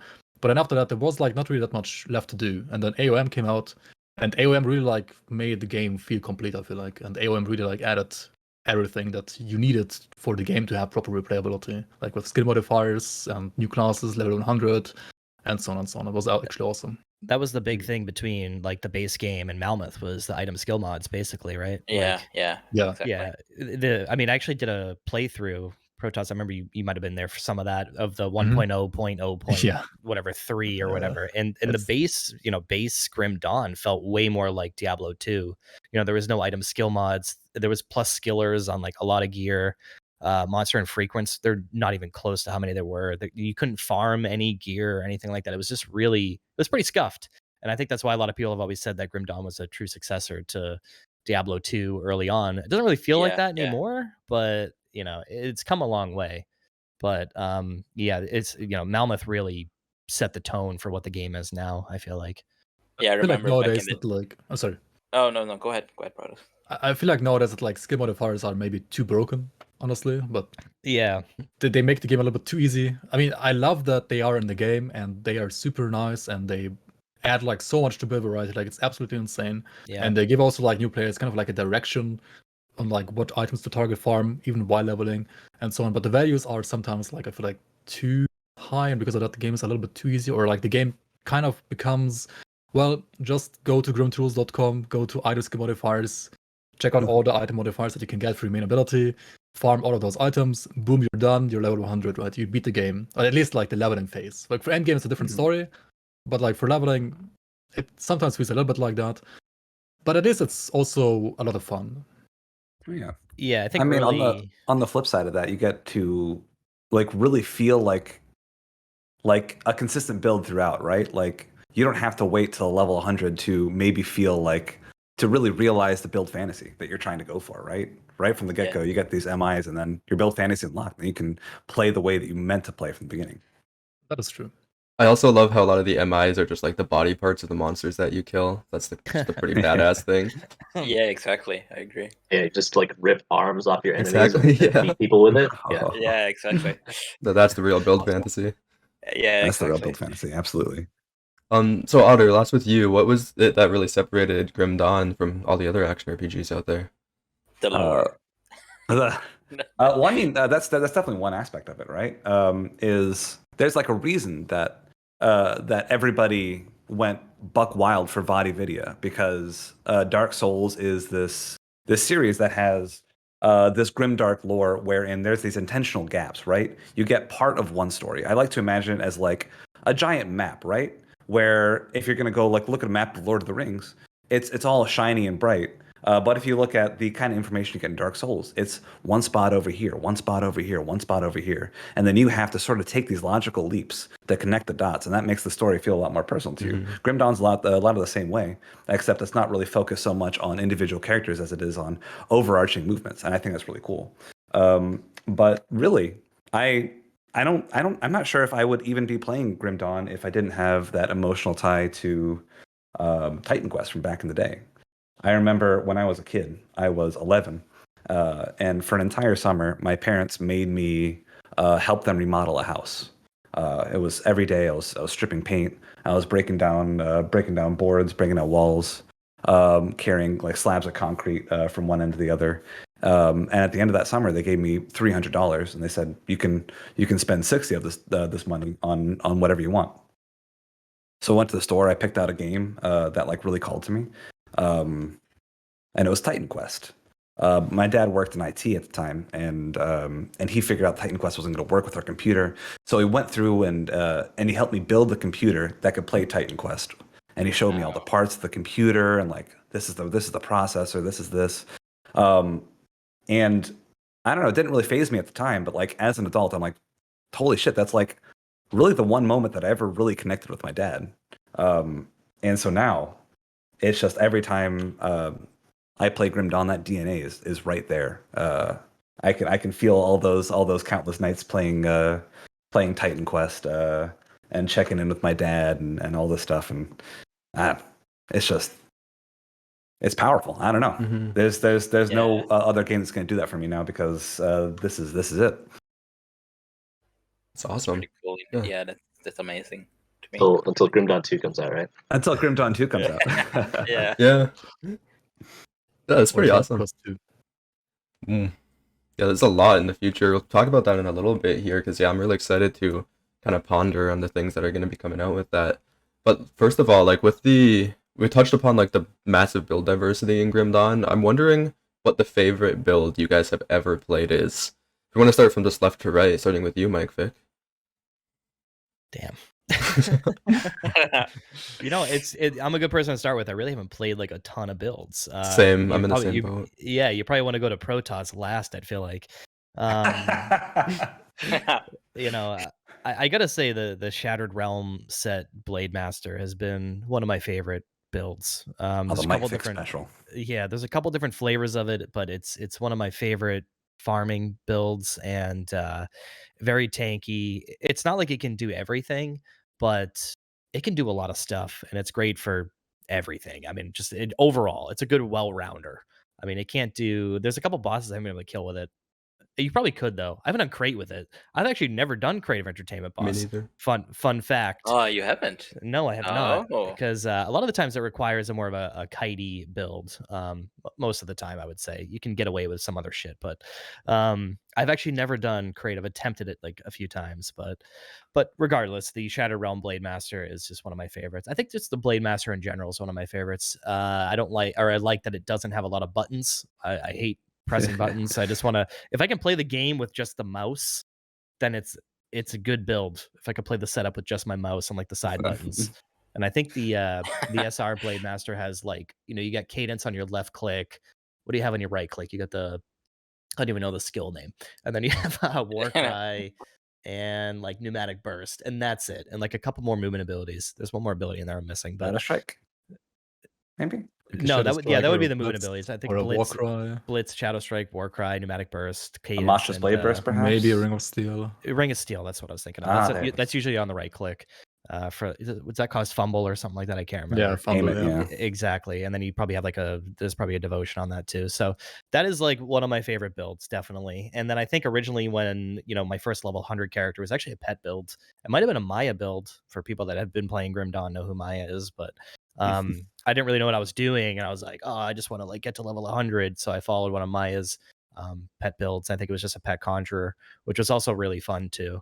But I usually don't play pet builds anymore. But yeah, definitely Blade Masters is pretty good setup for me. Pretty awesome. What about you, GroundZero? What's the favorite build that you've ever played in Grim Dawn? I'd probably have to say Frozen Skyshard Druid. I just really like the Frozen, like that playstyle, just kiting around, dropping big fucking rocks on top of people. It's very versatile. It's very fun to play. You can do all the super bosses in the campaign with it. Yeah, it's I've done that build like 3, if not 4 times over the course of my playtime. Awesome. Oh, nice. Yeah, it's really fun. Yeah, I love that skill. I haven't played around with it too much, but I do love the graphics, like you said. And I'll take MikeFic's suggestion and go with Protoss last. So, ArmoredOtter, what is the favorite build that you've ever played? My favorite build is, bar none, the Void Soul Sentinel. It's probably not it's far from the strongest build. I think they've had to buff it a couple times, but That's pretty solid now, I think. Oh, really? I haven't come back to it in a couple months. Yeah, they buffed it recently, but there's this sort of like back and forth. Right? So I do the Sentinel version, which is Aegis Summon here with Void Bolts or Doom Bolts. Yeah. And if you know me, you know that I am a sucker for big, fat, fucking juicy spells and rotational base casters. And you get this really cool sort of like back and forth between Doombolt and Aegis. They both have these massive base damage and massive crit damage. Aegis has a based-in mechanic where a 40% chance to refresh the cooldown. So you get in these long streaks of just throwing your shield and it keeps on refreshing. And you can do that 3-4 times in a row sometimes. And when everything rolls right, when you get those back-to-back proc cooldowns on Aegisman here, whenever Doombolt hits that massive single target damage crit, you just evaporate things, and that is the greatest feeling in the world to me. Is just like hitting the nuts and popping off, and I love it. That's pretty awesome. That sounds like fun. For me, I'm more like GroundZero said, like an alcoholic when it comes to Grimdawn. I maybe only have like 10 or so level 100s to my name, so I never really push a lot of builds to endgame, but I think one of the first level 100s that I got has a special place in my heart, and it's still one of my favorite skills is Primal Strike. Just, I was playing with the Alto set, very simple stuff, but I switched out the sword for a ranged weapon, because I like the ranged version of that better, it just feels so good. Paired with the Demolitionist to get, I think it's called Elementalist. You just get like a ton of health regen, and it's so tanky. It was a lot of fun. Something that I definitely think I want to remake and add stuff to it for this league. Yeah. Robin, what is the favorite build that you've ever played in Grimdawn? So like I have a lot of builds to my Yeah. name, so I'm more like Protoss, I think, because I Okay. play like millions of builds. But if I have to pick and choose like my favorites, I'm a big fan of like more of a support type of character. So like I build usually around. Sometimes I have one of my builds that is like a tank, quote unquote tank support that I play with friends. Like I groan and taunt and aggro people and buff and debuff and all of this stuff in like high, in the end game, that I like. But yeah, otherwise it's like summoners, necromancers, stuff like that is usually my type of build as well. I have a lot of those. I think I have like, I don't know, 8 pet builds or something to my name alone. So Disgusting. yeah. So like So I this like is Maya. yeah. So yeah, I like to play around with builds as well. So I have a lot of them. But yeah, more support type of characters or summoners is more my thing, I have to say. Yeah. Awesome. Before we go to Protoss, can I make a guess, Protoss? Is that okay? You want to phone a Sure, friend? go ahead. You Go wanna- ahead. Yeah. I believe that you're either going to say Templar or Sorcerer. That's my Templar. guess. Templar or Sorcerer. That's what I'm thinking. No, it's got to be Purifier. Oh, you think so? Definitely Purifier. Yeah. Definitely Purifier. Yeah, that's just a dual wielding So- pistol type build, right? Yeah. Yeah, so people have been always memeing about Purifier, right? Because my Purifier always died. Oh. I mean, honestly, Rip. and honestly, I've like played so many builds by now. Like I knew probably half a year or like a year or two ago, I could like answer this question easier than now, because I've kind of like forgotten what my favorite build even was, because I've just played so many builds and like so many of them feel so good and so awesome to play. Honestly, I mean the one that I enjoy the most for like relaxed gameplay, like for just farming dungeons or like farming Ugden blooms, that's like the real endgame anyway. Yeah. Is Yeah, probably exactly. like it's probably my Wrath of Tenebrous, like Chaos Hour Reckoning Doombolt Sentinel. Ooh, Um, that's spicy. I love that. but like for actual content, for actual endgame content, I would say Kenneth the Bomb Sorcerer as well as Ludigan Druid, like the Totem Druid, kind of similar to like the Chosen Druid, but I can't aim. I'm horrible at like shooters, so I can't aim. So I'd rather just like put on the totems and like kite around the totems. But I really like Arcanist's playstyle a lot for super bosses because of like the rotation between like the clever usage of nullification, mirror, and so on. Like Arcanist really feels like its own minigame when you find super bosses compared to like other characters. Like I don't know, like on Avenger Warrior, you're just facing a boss and it feels like you're not doing anything, and you either just win or you don't.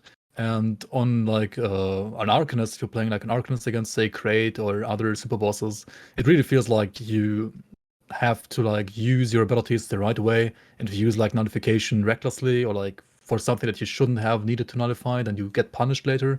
So it really like feels a lot more fun. I mean, other than that, people also say that like I don't know, whenever I make a build, I just make the piano version of it, right?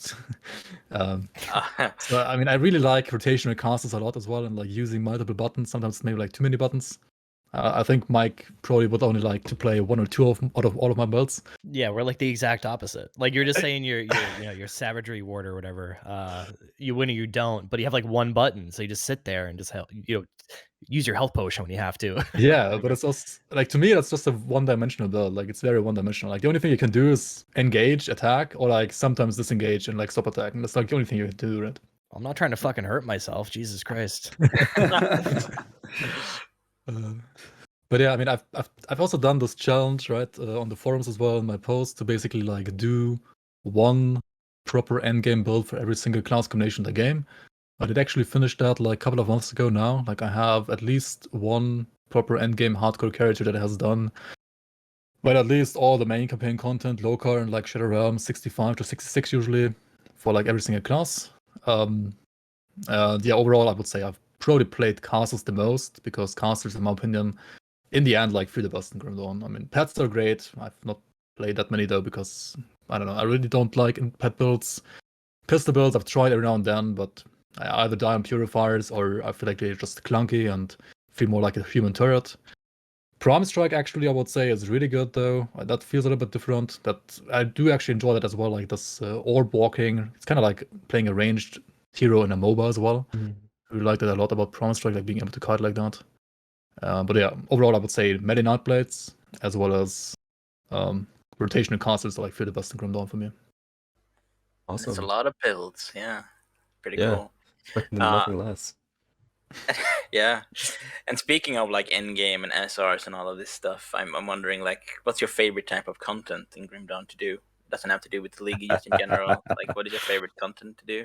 Smelling flowers. Yeah. So I was wondering what your favorite type of content would be. Get them blooms. I think like in base Grimdawn. Oh man, that's tough actually. I don't know. Boy, it's just a clear answer here. No. It's pretty much any area that has wasps or dermaterans. It's the best content in the game, baby. Love crushing them bugs. No, it can't be the GroundZero loves them bugs. too. Yeah, they do feel satisfying. And Yeah. rocks and ether ground and Yeah. anything I can die Ether to. grounds and bees, yeah.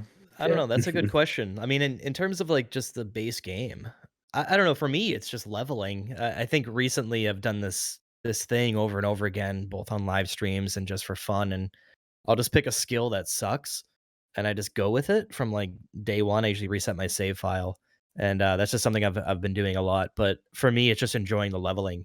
You know, I've done the SR stuff and I've done the super bosses, except for Crate, and I've done all that. So like, there's a lot of skills and stuff I still haven't used in the game. When I first started in sort of making content for Grimdawn, it started just with item tracking, and I started making a lot of YouTube videos for what drops here, what drops there, where's the best place to get this. And I feel like I've left out a lot of, hey, why don't I screw around with some skill sort of stuff. So lately, for me, it's just been picking interesting skills and playing through the game fresh again. And that's just been something I've been doing a lot lately, which is extremely fun for me. I think the last thing I did was Lightning Caldor's Tempest was something I did, which was kind of scuffed. Before that was like Chaos Flames of Ignifar or something like that. Like I love there's that. always something weird I've just been up to. And for me, that's been the most fun thing for me. And it's not necessarily an end game thing, but it's just been the most fun aspect of Grimdawn lately for me. But it's pretty cool to take a skill and make it work, if you know what I mean, right? That's kind of the idea behind yeah. it. Yeah, Yeah, exactly. it's pretty awesome. Yeah. Get your brain thinking creatively, yeah. That's Yeah, probably exactly. one of my favorite types of contents too, is just like leveling, going around like smelling the flowers, reading the lore notes, stuff like that, but also putting self-imposed challenges on myself, like we kind of touched upon earlier. Yep. And my favorite way to do that lately has been with some of the mods that are out there, because some of the most fun I've ever had for Grim Dawn is with Dawn of Masteries. Love it or hate it, 53 classes. I love just letting a random number generator pick my class and then pick my skills, pick one active skill. So usually I get messed with something like super insanely bad or super insanely good, but I gotta make it work either way. Stuff like that is a ton of fun. Yeah, I agree with this. Yeah, it's very nice. Nice. How about you, GroundZero? What is your favorite type of content when you're playing Grim Dawn? I just like leveling. I don't know why. I like leveling Yeah, a lot of people. different characters. I'll just theory craft an end game build and then go for that. Like I'll level up, speed level usually. I haven't really wiped my saves at all. I don't think. The only time I've done fresh starts are for the leagues. But I just go through the campaign. Get to end game, like put all my end game gear together and just go and kill bosses, or at least try to. Right. So Yeah.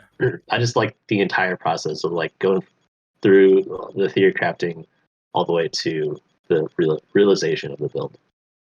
Really fun for me. Yeah, for sure. I think it's so Yeah. funny because hearing about other action RPGs, when other people would say, like, say Path of Exile, they're like, yeah, my favorite part of Path of Exile is the leveling. You never hear that. It's funny how just well designed the leveling process of Grim Dawn is, to hear how many Yeah. people just love actually just Mm. leveling.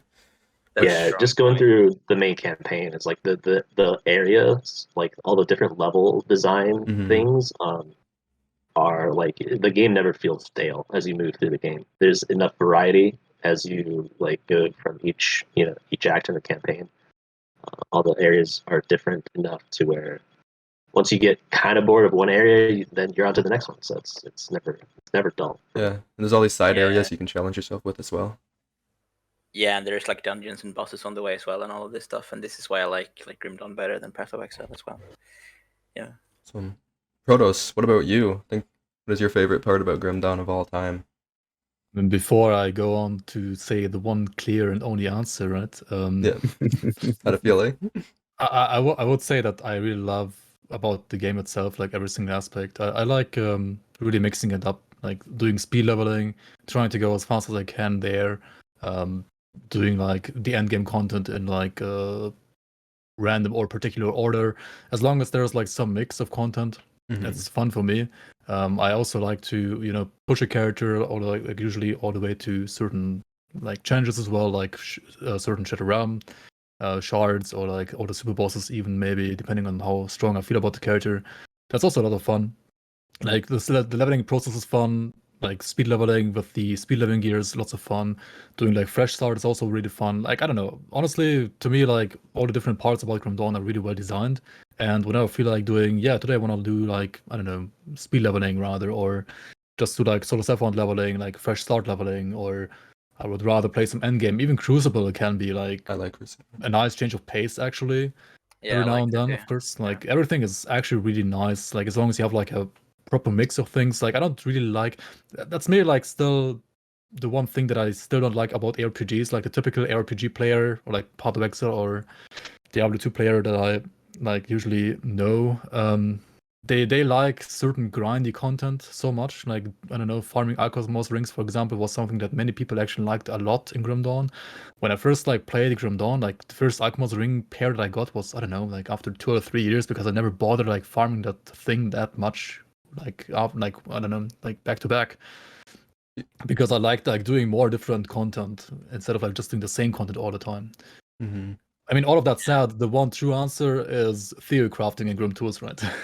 Oh yeah. Oh yeah, for sure. Yeah. The real game. Like That's the actual game. that's the actual game, right? I mean, the game has so many different ways of building like skills, and then you have like super wonky end game items on top, like the conduits, for example, with like all their different like roles you can get, and you're just like I don't know, like once you're like at the end game, you have like a stash built, right? You can just go to like the conduits and Grom tools, like check out their prefixes, and you're like, okay, I wanna try to make this super wonky thing work, like I don't know, acid trolls and sky shard, and you start there and you just like try to put together the pieces of the puzzle in Grim tools, and then it might look good in Grim tools, and you actually play it, and then it's scuffed in game, or like it's better than expected in game. It's like sometimes you kind of like look at the Grim tools and you're like, okay, you can kind of like judge the build how good or bad it's gonna be, but you don't actually know how good it really will feel.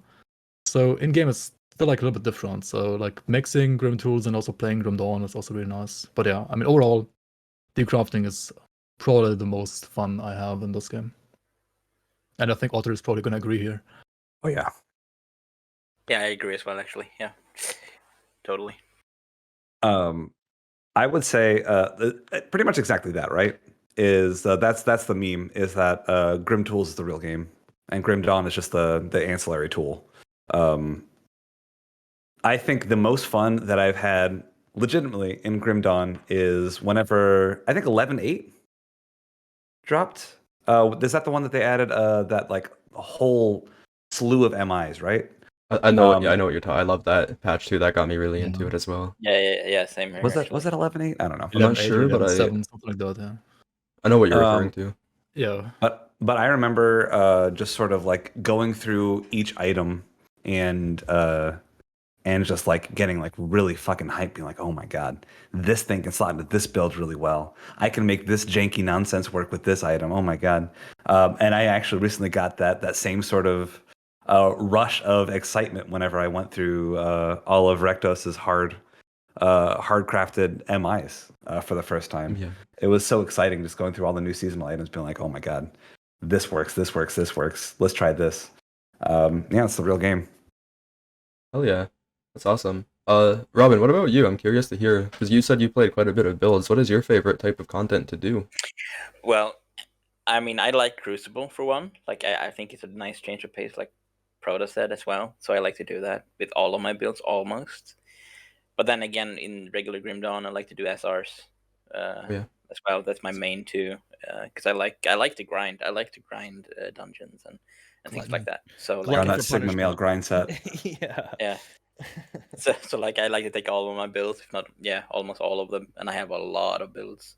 So like I like to take all of them to SRs and push myself as high as I can. But of course, just go through the game. The campaign is always nice. Especially play with friends as well. It's always a great thing to do. Play through the campaign with friends. But yeah, Crucible and SRs, I think it's my main two. Pretty cool. Yeah. Yeah, I think that's one thing that I haven't done is multiplayer. We've done like some of the PvP stuff, but I have never really played Grimdawn in multiplayer like at all. It can be I just say fun. that. It Yeah. can be fun, With the right people. I remember one of my Yeah, first sure. experiences with Grimdawn was going with like the server list, joining some person's game, and then just giving me like a shit ton of stuff. And then that kind of felt not that great to earn it, so I had to throw it all out. But yeah, because like the lack of dedicated servers and everything, it's kind of hard to go and join a random person's game. You really need to have like a dedicated group of friends to play with. Yeah, I remember joining like a few games, and I just joined them and then say hello, and then it turns out they're hackers, all of them, and cheaters. It happened more than once. Like Yeah. you can blatantly see that they're blatantly cheating, right? So like it's just not fun. So there's a lot of that's why I touched on that in the start of the podcast, like because I know there's a lot of cheaters and hackers in Grimdawn because it's so easy to manipulate. So yeah, that's why. I would also say that cheating and hacking is like sort of de-emphasized a little bit, right? Since there is no real like competitive necessity to Grimdawn, you Do can the base game at least, yeah. you can just sort of do what you want. Yeah, it's okay, right? Like if you're just gonna play the game solo and screw around, it's fine. Yeah. I mean, I agree on that. But Yeah. once you go into another person's game, right? For sure. Yeah, because for me personally, when I play normally, not for this league obviously, but I like to play with Grim Internals, I like to put the speed up 20%. Like some people would call that cheating, I personally disagree. But yeah, everyone has like their own different play styles. Yeah, for sure. Grim Internals, man. I know. Completely understand why it's banned for this season. We had the Grim Internal woes. we had so many Oh, discussions back and forth between people, like especially last season. I feel like was like super heated debates about Grim Eternals and what was allowed and what wasn't, and like I think by the end of it, Mike, like weren't you just like completely just tired of it and be like banning GI completely or something? Yeah, it makes sense. I would probably do the same thing in that position. I don't think it's needed anymore since they added a few of the things like health bars and pickups and all that. It's not really needed. I mean, I think that Grim Eternals has been around for so long that some people are just stuck in their ways with it, and they really prefer like the thick, like lime green health bars, and I don't know. You can go into the ini files and you can make them all sorts of crazy things. I love it. Yeah, and I wish. I don't even know if I want to talk about it, but I wish we could incorporate parts of Grim Internals into our seasonal play that that we think is okay, because there are things that are totally fine with Grim Internals, like I said, like the health bars and stuff. But there are other things that do give people an advantage. One thing being, being able to like set teleports and stuff like Yeah. that. That's too much. And Yeah. I and understand that. speeding up the game, That too. because if you speed up the game 3 times, then you're going to go 3 times faster than other Exactly. people. So you have basically like some soft cheats at the tip of your fingertips if you're using Grim Internals. So that's why we don't allow it in League play. And I wish that we could just cherry pick the things that we think are okay and allow them to be in our league. And maybe that's something we can do at some point. But I don't know. There's more to that on the programming level and the collaboration level that meets the eye, but that would be nice to have some things like that baked into our league launcher, but we'll see what happens. Do you want us just to roll our own GI with blackjack and hookers? Yeah, exactly. But then again, if you want to use Grim Internals, you can always play solo, right? Beside the league, like, so if you want to use it, so you can always just just not in a competitive setting where, like, Yeah. So It got like really annoying at the end of last season when like people were like discussing about like what is giving an advantage and what is not giving an advantage over other people, and like people having like different definitions of like what is giving an advantage and what not. Like, for example, the things on like showing cooldowns for certain skills and so on. Like, like there were some cases where I don't know, it just got like really like, how do you say, like really confusing Ambiguous, for people to like. Yeah, exactly. Like it was so scuffed, and then like at some point we just wanted to like get it out the door, and just like be done with it and not have to deal with it anymore, because it was so annoying. Like, I don't know. I mean, I can understand that like everybody, because Grimdawn is so customizable, everybody was like used to play it the one true way that they thought the game should be played like. But if you have like a couple of people like coming together, the best way, or like the common factor should always be like the game as it was intended to be by the devs, right? That's like usually the one way that everybody can like agree on, because after that, like how everybody like customizes the game is like up to them, and not like, I mean, you can play, as you said, like play like that solo, but like in a competitive environment, you have to agree on something, and the easiest thing to agree on is, first of all, just the game as it is without any modifications. Actually, it's like an equalizer. You want to use the base game as just leaving everyone in the same playing field, basically. So that's sort of the idea behind it. Exactly. Yeah, and it can be an endless discussion as well. Oh yeah, with people. Like what is the advantage? It certainly got endless. It might become endless here. It didn't stop. You just need to like sort of like draw a line in the sand and be like, okay, this is the line. Everyone's got to agree on the line. Yeah. So like last season, the line was, hey, you can use Grim Internals, just don't use these certain things. And I made this whole infographic that said you can't use these settings, but you can use these settings. Sure, it's fine. And then I saw like people uploading their boss kills of them using the settings they weren't supposed to be using, and it just became a clusterfuck. And we were like, all right, this season it's not allowed. And if you're going to use it, then you're going to get banned, or the game isn't going to function properly. There's actually a bunch of shit that we have baked in that doesn't even allow Grim Internals to work properly. So yeah, it's just like, don't even bother. Just forget that even exists and just play the game the way it was intended to be played. Yeah, for sure. Gotcha. Yeah, I imagine that takes a lot of stress off of you guys, especially all the stuff you have to worry about. And also, to move on from that discussion about the whole Grim Internals thing, with a Grimdawn 2 that's been like slightly teased to come out maybe one day in the future sometime, is there any like big mechanic or addition or upgrade that you would like to see, that you'd be most excited for with like when it comes to a Grimdawn 2? A better online experience, like more. Well, that's a loaded discussion, because like the first big question is it going to be more of like a Path of Exile, or is it going to be more like a Grimdawn 1? Yeah, exactly. And that's the thing, like, because the way it's handled right now is a bit both good and bad, if you know what I mean. Like when you join people, pros and cons. Yeah, there's pros and cons. I wish they would implement something else instead, whatever that might be.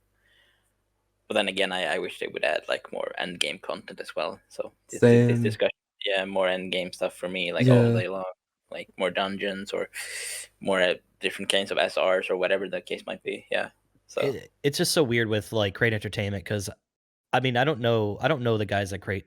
I don't really know them at all, actually, but just the vibe I get from them is that they're comfortable. They're I think there's some older guys, right? And they're just kind of making their games and having a good time with it. But with the like intellectual property they have, And with the success of Grimdawn, if they wanted to go right after Path of Exile and just say, hey, we're going to be a competitor with PoE, they could probably do it if they really wanted to. Oh But do yeah, they for sure. really want to do that? That's the question. And that's the thing Yeah. that they need to think about, I think, when they start to make Grimdawn 2. Do they want to do seasons? Do they want to do servers? Do they want to deal with all that? And my guess is probably not. So Yeah, I don't think we're exactly, gonna I don't think we're gonna see that. I would love to see that. Imagine if just like Grimdawn 2 just took down Path of Exile. Oh, That'd that be would be awesome, the but dream. That would yeah. dude. But I don't know if that would happen. But some yeah, alternate universe maybe one day. exactly. That'd be pretty cool to see, at least an attempt. But yeah, I'm not sure because there's a lot of players that do like the whole like chill single player experience. If they Mhm. would go that route, I think they would. I would like to see them do both. You know, give the players that like it the option to do the same thing, and give the competitive players the option to do that.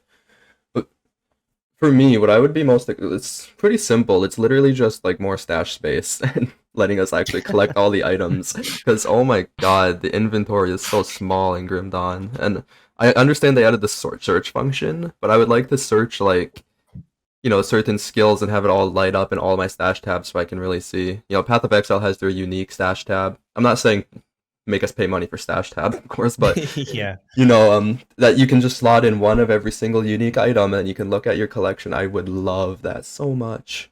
That'd be Oh yeah, awesome. for sure. Yeah. Especially for us to play many builds, like have a lot of builds, like me and Protoss, I assume. Like we need that, I guess. Yeah, I mean, For I'm the items. currently, whenever I play on main account, I'm always using the item assistant. Without that, I Yeah, oh, wouldn't yeah. be able to Yeah. play on my main account, basically. Yeah. Like, I tried doing some murals, like, ages ago, basically. No, don't even try. Like, don't It's even so start convoluted. doing murals. Like, it's just a Yeah, I waste of hate it. lifetime, honestly.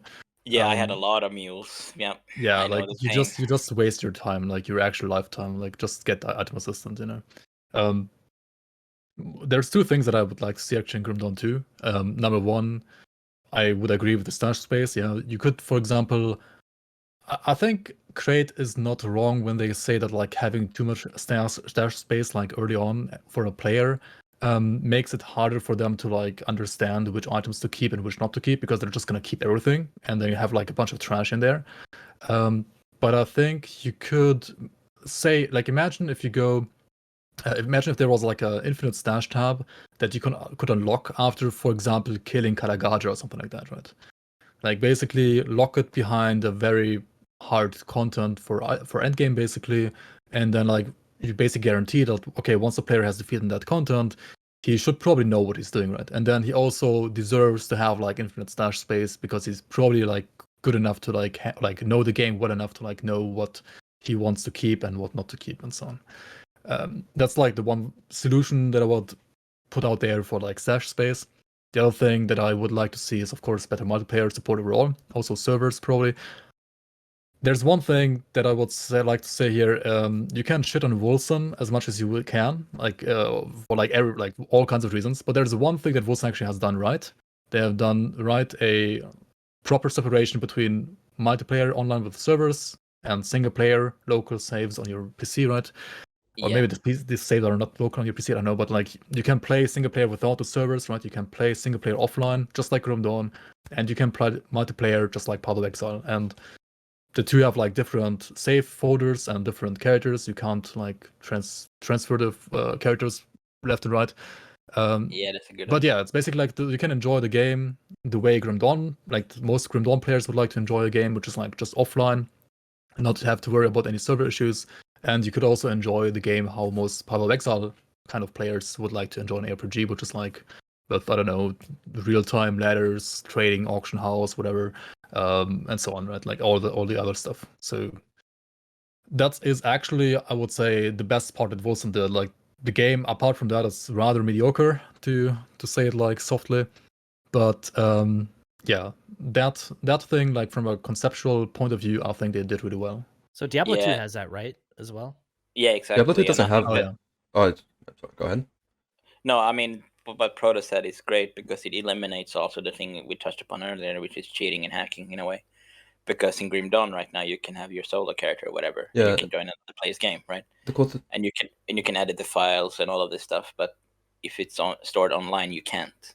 So it Yeah. eliminates most of the Yeah, cheaters. which the is sort great. of option between like a single player account like you just kind of do your own thing on your computer, and then something that's more connected to everyone else on the internet seems like probably the best bet if you're going to go forward, because you get the best of both worlds. So Really agree. Yeah, It also exactly. keeps mod support available too, because if you do dedicated servers all the time, then no more mods. Because Yeah, Wilson exactly. has mod support, which is a cool thing. I don't think there's any like decent mods out yet, but it has the support at least, so that's pretty awesome. Well, there's only 18 people playing the game. Yeah. So Yeah, For that's now. right. ArmoredOtter, I'm pretty curious. I think because you're really into the lore and stuff. I'm not sure if that's something you think about, but like, what would you more excited for Grimdawn 2? If All right, I'm going to give you a different answer Okay. for this. All right, so one thing that I would love to see in Grimdawn 2 is a more diverse color palette. Yeah. I'm really super sick of teal green at this point. I don't love one of my nitpicks with ARPGs in general is how deeply they lean into grimdark. And then we could look at a game like Dark Souls, and Dark Souls has this wonderful partition between gritty, dark, absolutely horrifying, and these breaths of respite where you can get to this vista and look at this beautiful city. Even though it's ruined, the sun is shining on it, the shadows are cast just right, and you, as a player, get to take a breath and say, there's still beauty here. Grimdawn has none of that. Absolutely Exactly. none. Yeah. There's nothing beautiful about Grimdawn, which is fine. But I really think that in the same way that you need comedy to cut through drama, you need beauty to cut through the dark. So I would say number one, more diverse color palette as far as like how areas and zones are presented, and two, I would say my big want for Grimdawn 2 would be an expansion of celestial lore. I would love to see sort of the aforementioned gods paying for their mistakes, right? Because I think where we are story-wise with Grim Dawn is we've sort of curtailed the ethereal threat. The void is constantly spewing in, so we need to deal with the desiccated husk of Cthon, and we also need to bring Empyrean to heal for starting all this. So that's what I would like to see. Pretty cool. I like the story and lore input. I agree with this. It's great. See, something that I've constantly thought about when it comes to like lore of Grimdawn 2, I would love to see like a choice of working with maybe working with the ethereals or working with the chthonics and having like completely different storylines, because the world's kind of fucked. You have to like work with a bad person, lesser of two evils. It'd be cool to like more choices for sure. I would love that. Dude, I'm not gonna lie. Interesting. The first character I made was, I mean, the Pyromancer, then a Witchblade, right? I love the Occultist class and like the theme of it a lot when I first played Grim Dawn. And I was so freaking disappointed like when I couldn't join the Cult of Cthulhu. Like I was like, why Yeah. kill these guys? Why can't I join them? Yeah, that'd be definitely a really awesome option for lore wise. GroundZero. Sorry, go ahead. No, it's fine. Okay, sorry, I didn't mean to cut you off there. But GroundZero, what would you be most excited about for a potential Grimdawn 2 edition? So I think for Grimdawn 2, I would like to see better crafting. Same. Oh Yeah, That's something that better crafting completely systems. missed the crafting. Oh yeah. Grimdawn crafting is like super one-dimensional. You unlock a blueprint and then you can just craft whatever, and it's just like it just takes your materials and then it spits you out an item, right? So I don't know what that improved kind of crafting system would look like. I have no idea, but I'm sure there's inspiration to be taken from many other games with crafting systems and things like that. But I think one thing I would really want to see them keep is the monster frequency. But that's kind of a trademark of Grim Dawn and the Titan Quest before it. I think they would keep that in. But on top of that, I would like to see you being able to re-roll an affix on like an MI that you got. So if you found a really good drop that you wanted to keep, but it had like a slightly not good affix, then you could maybe do some sort of, I don't know, magical process to maybe re-roll for an affix or something and make it like maybe make it expensive. yeah. Don't make it cheap, and so like you could re-roll whenever, but 20 of them blooms. yeah. Well, I don't know. I hope they get away from like the the reliance on all the blooms as well. But yeah, Yeah. Last Yeah, Epoch I mean, does a pretty good the job of that, entire- where you can. Yeah, for sure. I agree. I love their crafting system in Last Epoch. They can Yeah. definitely take some inspiration. Oh yeah, for sure. And That's even Path of another- Exile, honestly, like some crafting parts in Path of Exile are really well done as well. Like Some it of just them. offers so many more like ways of crafting. I mean, in the end, I think like the most impactful thing should still be like a monster dropping the actual item. Like that should still Yes, like be I the agree. most impactful, or like should like still feel the most powerful when you actually get it. But like Yeah. slightly altering like maybe one of the affixes or like part of an affix, or like just reroll the values, maybe something like that would be really nice. And of course, like all the UI, right? The UI is just scuffed, right? Like everything in the UI is like just Yeah. outdated. Trying Yeah. to craft a mythic relic and just searching for 50 Yeah. million different things. Like, Serenity, oh, like the Serenity man. relic, Oh and yeah. a meme on Okay, many channels. God. Everyone's favorite. Honestly, I got Serenity a- is easy to craft compared to Yeah. Serenity. What's up, Otter? Yeah, those are worse. I gotta craft a molten skin. I need an amber. Okay, let me go and craft this relic. Oh my god, I still need a scaled hide. Okay, let me type that in. It's really cumbersome. Yeah, for sure.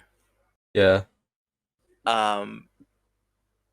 So moving on from from Grimdawn 2 and back to the league and the mod support and all of this stuff. So I have a question. Like if you had the ability to make any mod for Grimdawn, like anything you want, what would it be? Like if you had the choice to do whatever you wanted. Boobies and butts mod. This game needs a little bit of nudity, just a touch, just a little bit of tasteful nudity. Wow. Good start. He Nude said it. He Grimdawn. said it. Yeah. We were all thinking it. We're all thinking it. He said it. All right. Right. Yeah, great. Nude Grimdawn. Here we go. I want to see what Krieg's butt looks like. Yeah, for sure. That's a good question. For me, because this is something that I thought about a little bit when I was like writing this. It's something that I didn't even realize you guys were gonna do.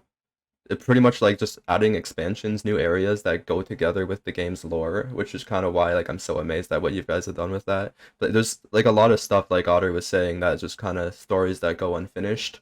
Like with Sure. with the Celestials, I think with the Slith too, the Slith kind of went unfinished because there's like a rumor that the Empire used Slith in their armies. Would be like, what if they were like talking Sliths and stuff, and it'd be really cool to expand on a lot of that stuff. Oh, If I were that's to cool. like, make a mod, I would probably want to do something like that. Just You would fucking awesome that you guys have done that. Can I You would change my probably make answer? us.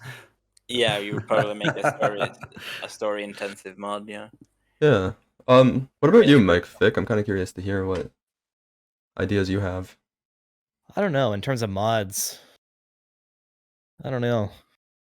A Grimdawn season mod that is perfect. Yeah. Getting pretty damn close, I think. Yeah, I Yeah. totally agree with this. What you have done so far is absolutely like on point, I must No, say. So I mean, but going back to what you guys said, I mean, some side areas would actually be pretty amazing. You know what's really fucking irking me about Grimdawn is they don't have any snowy zones. Like there's the whole what's it called, the Askertan area that you run through and stuff, but the lack of like more snowy areas has been something that's more really snow, yeah. has really been Winter. bothering me. Like I want like abominable snowman type mobs and stuff like that, and like like frozen lakes. yeah, exactly. Just a really white, very like snowy, Christmassy looking area would be Yeah. amazing. Just sort of kind of mashed in the middle of like what is that, Act 3, 4 area, whatever, and just you go south. If you zoom out on the Cairn map, you can see mountains in the south, mountains in the north, and they're completely unutilized. And that's something I would love to see filled out. And I'm sure that it's in the back of Crate's mind, but they just never did anything with it. So that would be amazing. A lot of cool lore implications to that area too. Yeah. Yeah, exactly. And actually, I want to mention Diamar has this one specific dungeon, the Ice Cave, which kind of plays around with the idea of cold. You gotta everywhere in the dungeon you take damage over time because of the cold, but you gotta kind of find the hot spots with the warmth. Oh, that's cool. Yeah, so yeah, it's definitely some creative stuff going on with that mod, especially. The DMR is absolutely awesome. There's so many creative things in that one. Like, it's actually crazy. Did you play Ultimate mode in that, Protoss? Yeah, I played Ultimate Hardcore with Diablo classes. Oh my god, that's awesome. Yeah, that's so brutal. Yeah, Ultimate mode is so good. Like, yeah, I like it. Feels like really well, like really good. I played it all the way to the end as well. And I mean, for example, the 5-head 3D chest dungeon, right? I don't know if you know which one I mean, but like there's one dungeon where you like you like move certain fields, and like every time you move a field, right, like the See, I've Oh, seen I think it. I know what you mean. I know what you mean. I saw it on his know. forum that post. I dungeon. haven't played it. Yeah. You need to play I know that what one. Like Yeah. that one is mind blowing, and you can like go to the center, like on the hill, and like see the entire basically playing. It's like a field of chess, more or less, That's except like cool. different. It's really creative. I don't know about balance, or like it gets pretty laggy Honestly, as well yeah. sometimes, like super laggy. Especially when like the gods event like spawn on top. Those are cool. I love those. Those are really cool as well, yeah. But yeah, the creativity there is insane in the mod. Like I love the mod actually. I think it's probably my favorite mod when it comes to creativity, honestly. Mhm. Because I mean the Diablo 2 mod is awesome as well, like all the recreation stuff, but it has like, you know, like a clear picture that it's trying to imitate, whereas Ninja Mar has no clear picture that's trying to imitate. Like everything is just like More they are. original. It's like original and creative Yeah. for the most part. Yeah. Was Van Houk the only guy that made that mod? I believe I think so. Yeah, it's a one man mod. Yeah, it's absolutely Jesus insane. Christ. I know, Like, yeah. all the maps that he's done And and like Yeah, all he's the a- ideas that are in there, it's absolutely mind blowing. he made Yeah, the he new has a area. great- The blind for us. Yes. Yep. He made all the he was on our team. Yeah, he made all the maps and boss Yeah. areas and hideouts and everything. Yeah, he's Yeah. a great guy. He's Yeah. a great guy. Yeah. Yeah. I mean, Stan made one of the maps. And Brathis. yeah, exactly. Yeah. Yeah. Stan made like the newest of the boss rooms. But Van Hawk like basically how do you say that? Like lectured him, I guess, Okay. how to Yeah. do it. And yeah, he made like the basic hideout, like the hunter's blind, and like most of the other like boss rooms as well. Yeah. Yeah, that guy's crazy. Yeah, he's a great guy for sure. And what about you, GroundZero? Do you have any dream mod that you wanted to? Not really. I haven't really been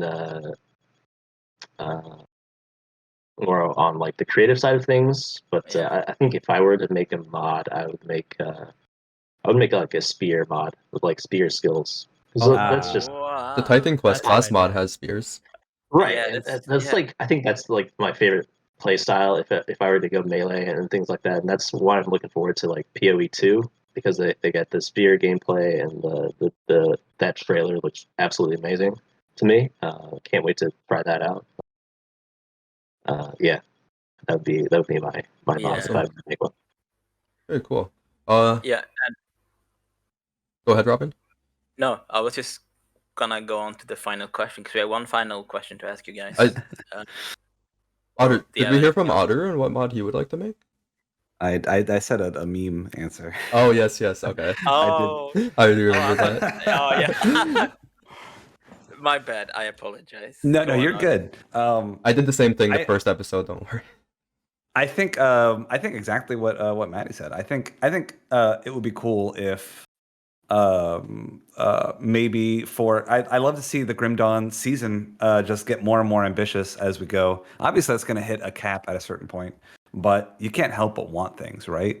And I think it would be a really cool challenge to again try to craft one of these new areas, tie it into the lore, make it as beautiful as possible, and just really blow people's mind and be like, hey, we added not just new items and new content for you to do. We added a whole new side act for you to engage with that has lore implications and is crafted from us for you. I think that'd be very, very cool. That would be Hell yeah. insane. That would be amazing. Although I can't, I feel like right now I'm my mouth is cashing checks that I definitely have no capability of cashing. This is pretty much like me saying like, hey, people who are more talented and gifted than I am, do this thing that I would like. No, Yeah. I like it. I like it. This idea of like a fairy grove off the side that has no place in Grimdawn would be awesome, and it's just like super bright with sunlight and butterflies, and then as a D&D player, like the Fey Wild type of aesthetic is so attractive to me. I love the idea of a fairy zone, unironically. Yeah. But it's never forbidden to dream, right? So it's always good to have plans and goals and dreams. So but the thing is, I'm dreaming for other people, right? Yeah, that's not a thing you should do. It's a good idea. But I mean, you can always, throw around ideas, right? Yeah, of course. So like, it's always great to do. Yeah. I'm gonna Just pee make myself. You can make like the old grove Yeah, that Mike. Shade initially wanted to make happen, right? In the final edited VOD, can we get a P counter from Mike? Sure, yeah. I can do that. Oh, that would be kind of fun thing to do, though. Actually, to have just a little, yeah. That's my dream mod is a P counter from Yeah. MikeFic. P counter Yeah, for yeah. all of us, honestly. Yeah. When we're playing Grimdawn, yeah. It tracks your bladder in real time. It's really impressive technology. Yeah, exactly. Wow. Pretty sick.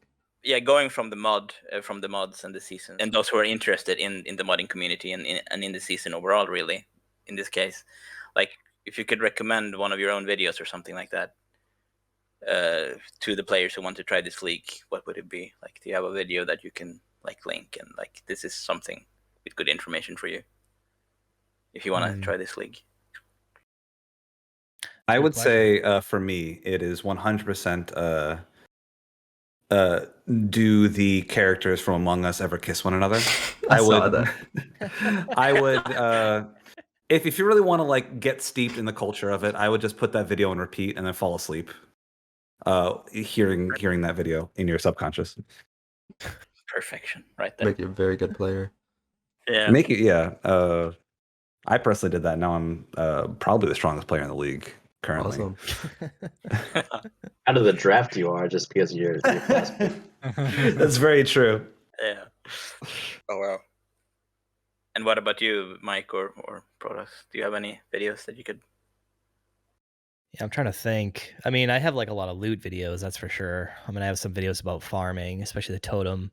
I have a video about totem farming, which is actually really helpful. Probably one of the most helpful videos I've made that kind of goes through how much loot you can get from totem farming, because totem farming in Grimdawn is probably one of the best ways to, like, once you start getting into end game, one of the best ways is to like get your bank going.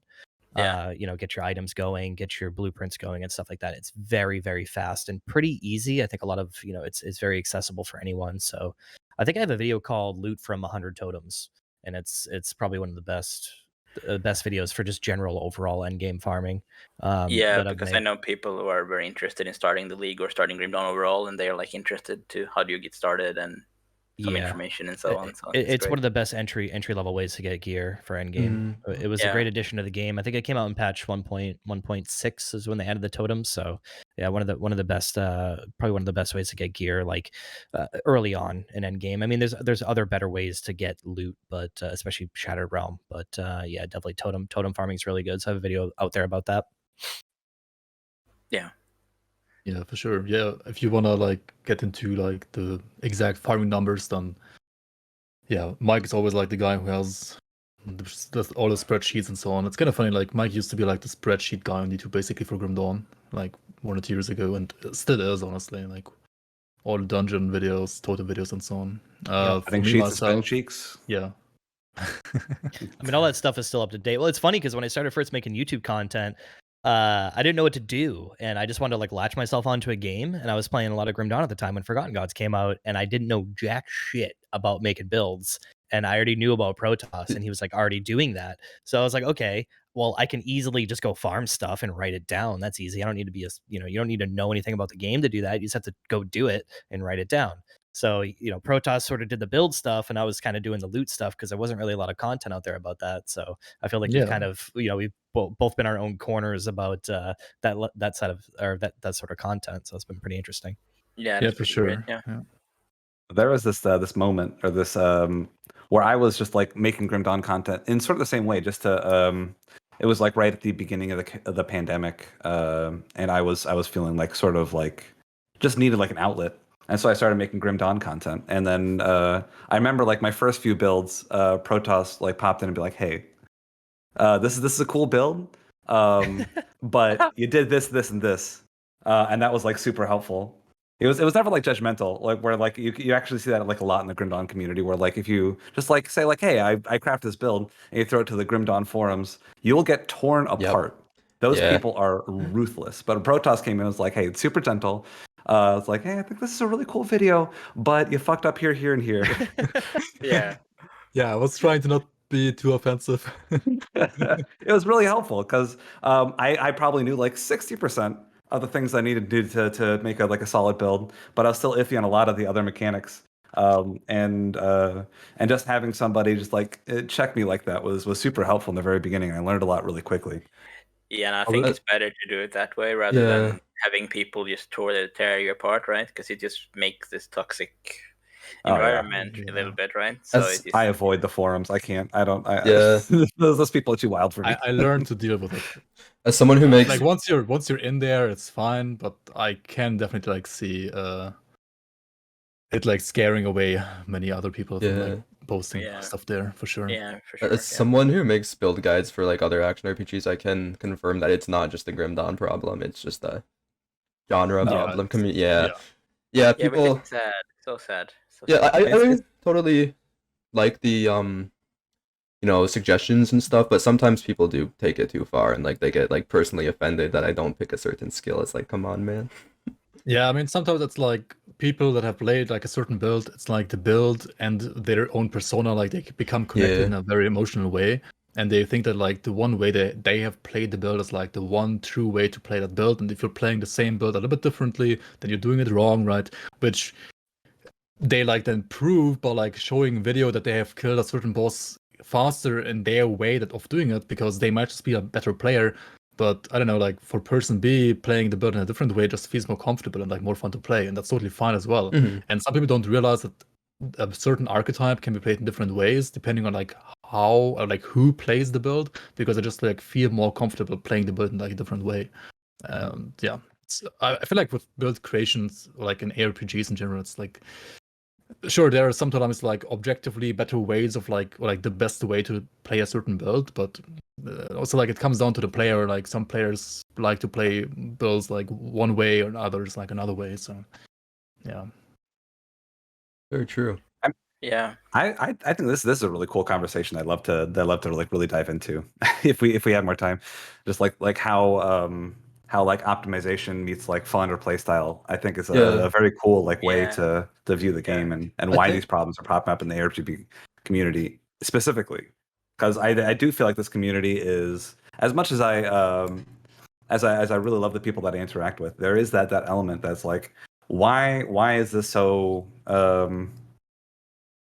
so personal? Why does it get so ugly so quickly for a lot of people? It's something I'd really like to dive into. I think it's just that people Yeah, I agree. value their time, and like any time they perceive to be wasted, they kind of blame it on you. Like, you made me play a bad build, I wasted my time. I think that's like a big part of it. People think that way, Yeah, even though like I they're free thinkers, they can make their own choices. I hear the following as well as like so many times in my stream, like people just pop in, they're like, hey, I'm new to Grimdawn, what is the best build or something like that? Like, what is the best build? I'm like, what do you mean the best build? There's no the Yeah. best build. It's like, Oh yeah, for sure. I always like ask people, well, what do you like to play? What is your play style that you would like to play? There are so many good plays like builds in Grimdawn. What is the like most fun that you would like the play style that you think is the most fun for you to play? And then I give them like, I don't know, like a couple of good builds for like certain playstyles, and then they can like choose from those playstyles, right?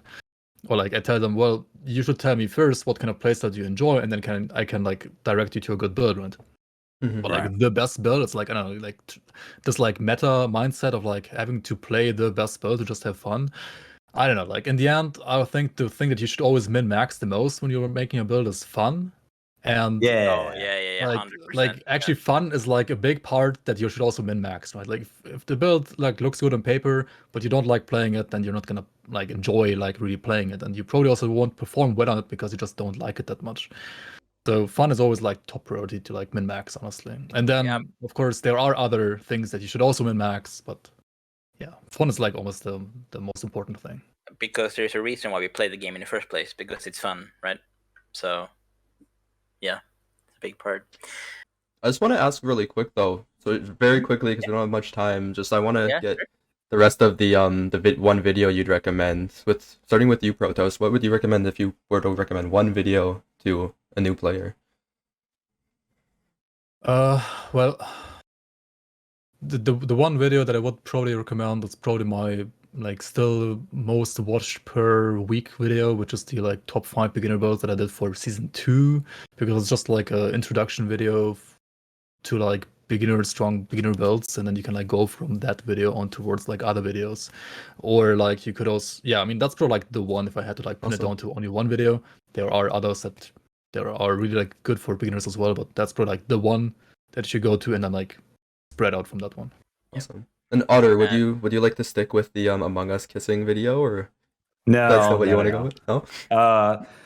It's pretty much the same answer as Protoss. I got a video about beginner builds, about like I gave one build for each class that goes up to level 20, and I slightly go over like strong MIs you can pick up early, efficient build paths and stuff like that. And for anyone who's just like new to the game and just wants to start off on the right foot, and it's having a great basis for you to then explore your own build is paramount. So Totally. I see that one. Yeah. Totally agree. For me as a, sorry, Robin, what? No, go on.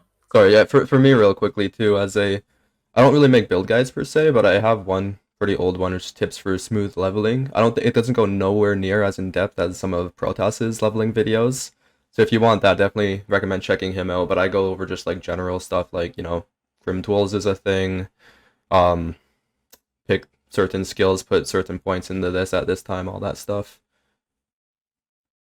Oh, you know what? There's I would actually I probably err towards Protoss's leveling builds because I watched that video personally, and that one's it's a great basis for leveling, probably better than mine. But I do have a different video that is that's just about like great like beginner components specifically. Okay. So I would probably change my answer to that. Okay. Go for about how to like Good get your one, yeah. resistances up and make sure that your gear is slotted properly early. Oh yeah, I mean Very it's awesome. important too. Yeah. And what about you, Mike? Do you have any in mind? Well, I think I mentioned the totem one earlier. Yeah, you did. Yeah. Yeah, I think I'm gonna stick with that one. The totem video is really good because it's just a great entry level way to get gear. Locking it in. Right when you get into ultimate. So Yeah. that's a really Yeah. good one. Very cool. So yeah, it looks like that's the end of things now. So we covered quite a bit of the season and just Grimdawn in general. I just would like to ask if maybe the guests in this episode, could say where the people could find them. Maybe starting with Otter, where people could find you if they are. I don't really make YouTube content much anymore. I sort of hit a wall with that, and I just stopped uploading. Right. But I stream 3+ times a week, Monday, Wednesday, Friday at twitch.tv/ArmoredOtter with you. That's 7 Central, roughly for about 4 to 5 hours per stream. We do Grimdawn. Going to be playing a lot of Dark Souls challenge runs lately. I'd like to get more into Dungeons and Dragons if that is your cup of tea. Yeah. Right. Come give me your money, maybe, if you want to. I don't know. Perfect. And what about you, GroundZero? Freaking. Yeah, I'm not on YouTube, but I do stream on Twitch. Monday, Wednesday, Thursday usually is my usual schedule. I start 6:30 Eastern Standard Time. I normally mainly play Grimdawn, but I do branch out into some other games as well. Yeah. Yeah. And is it twitch.tv/ Oh yeah, twitch.tv /GroundZero_games.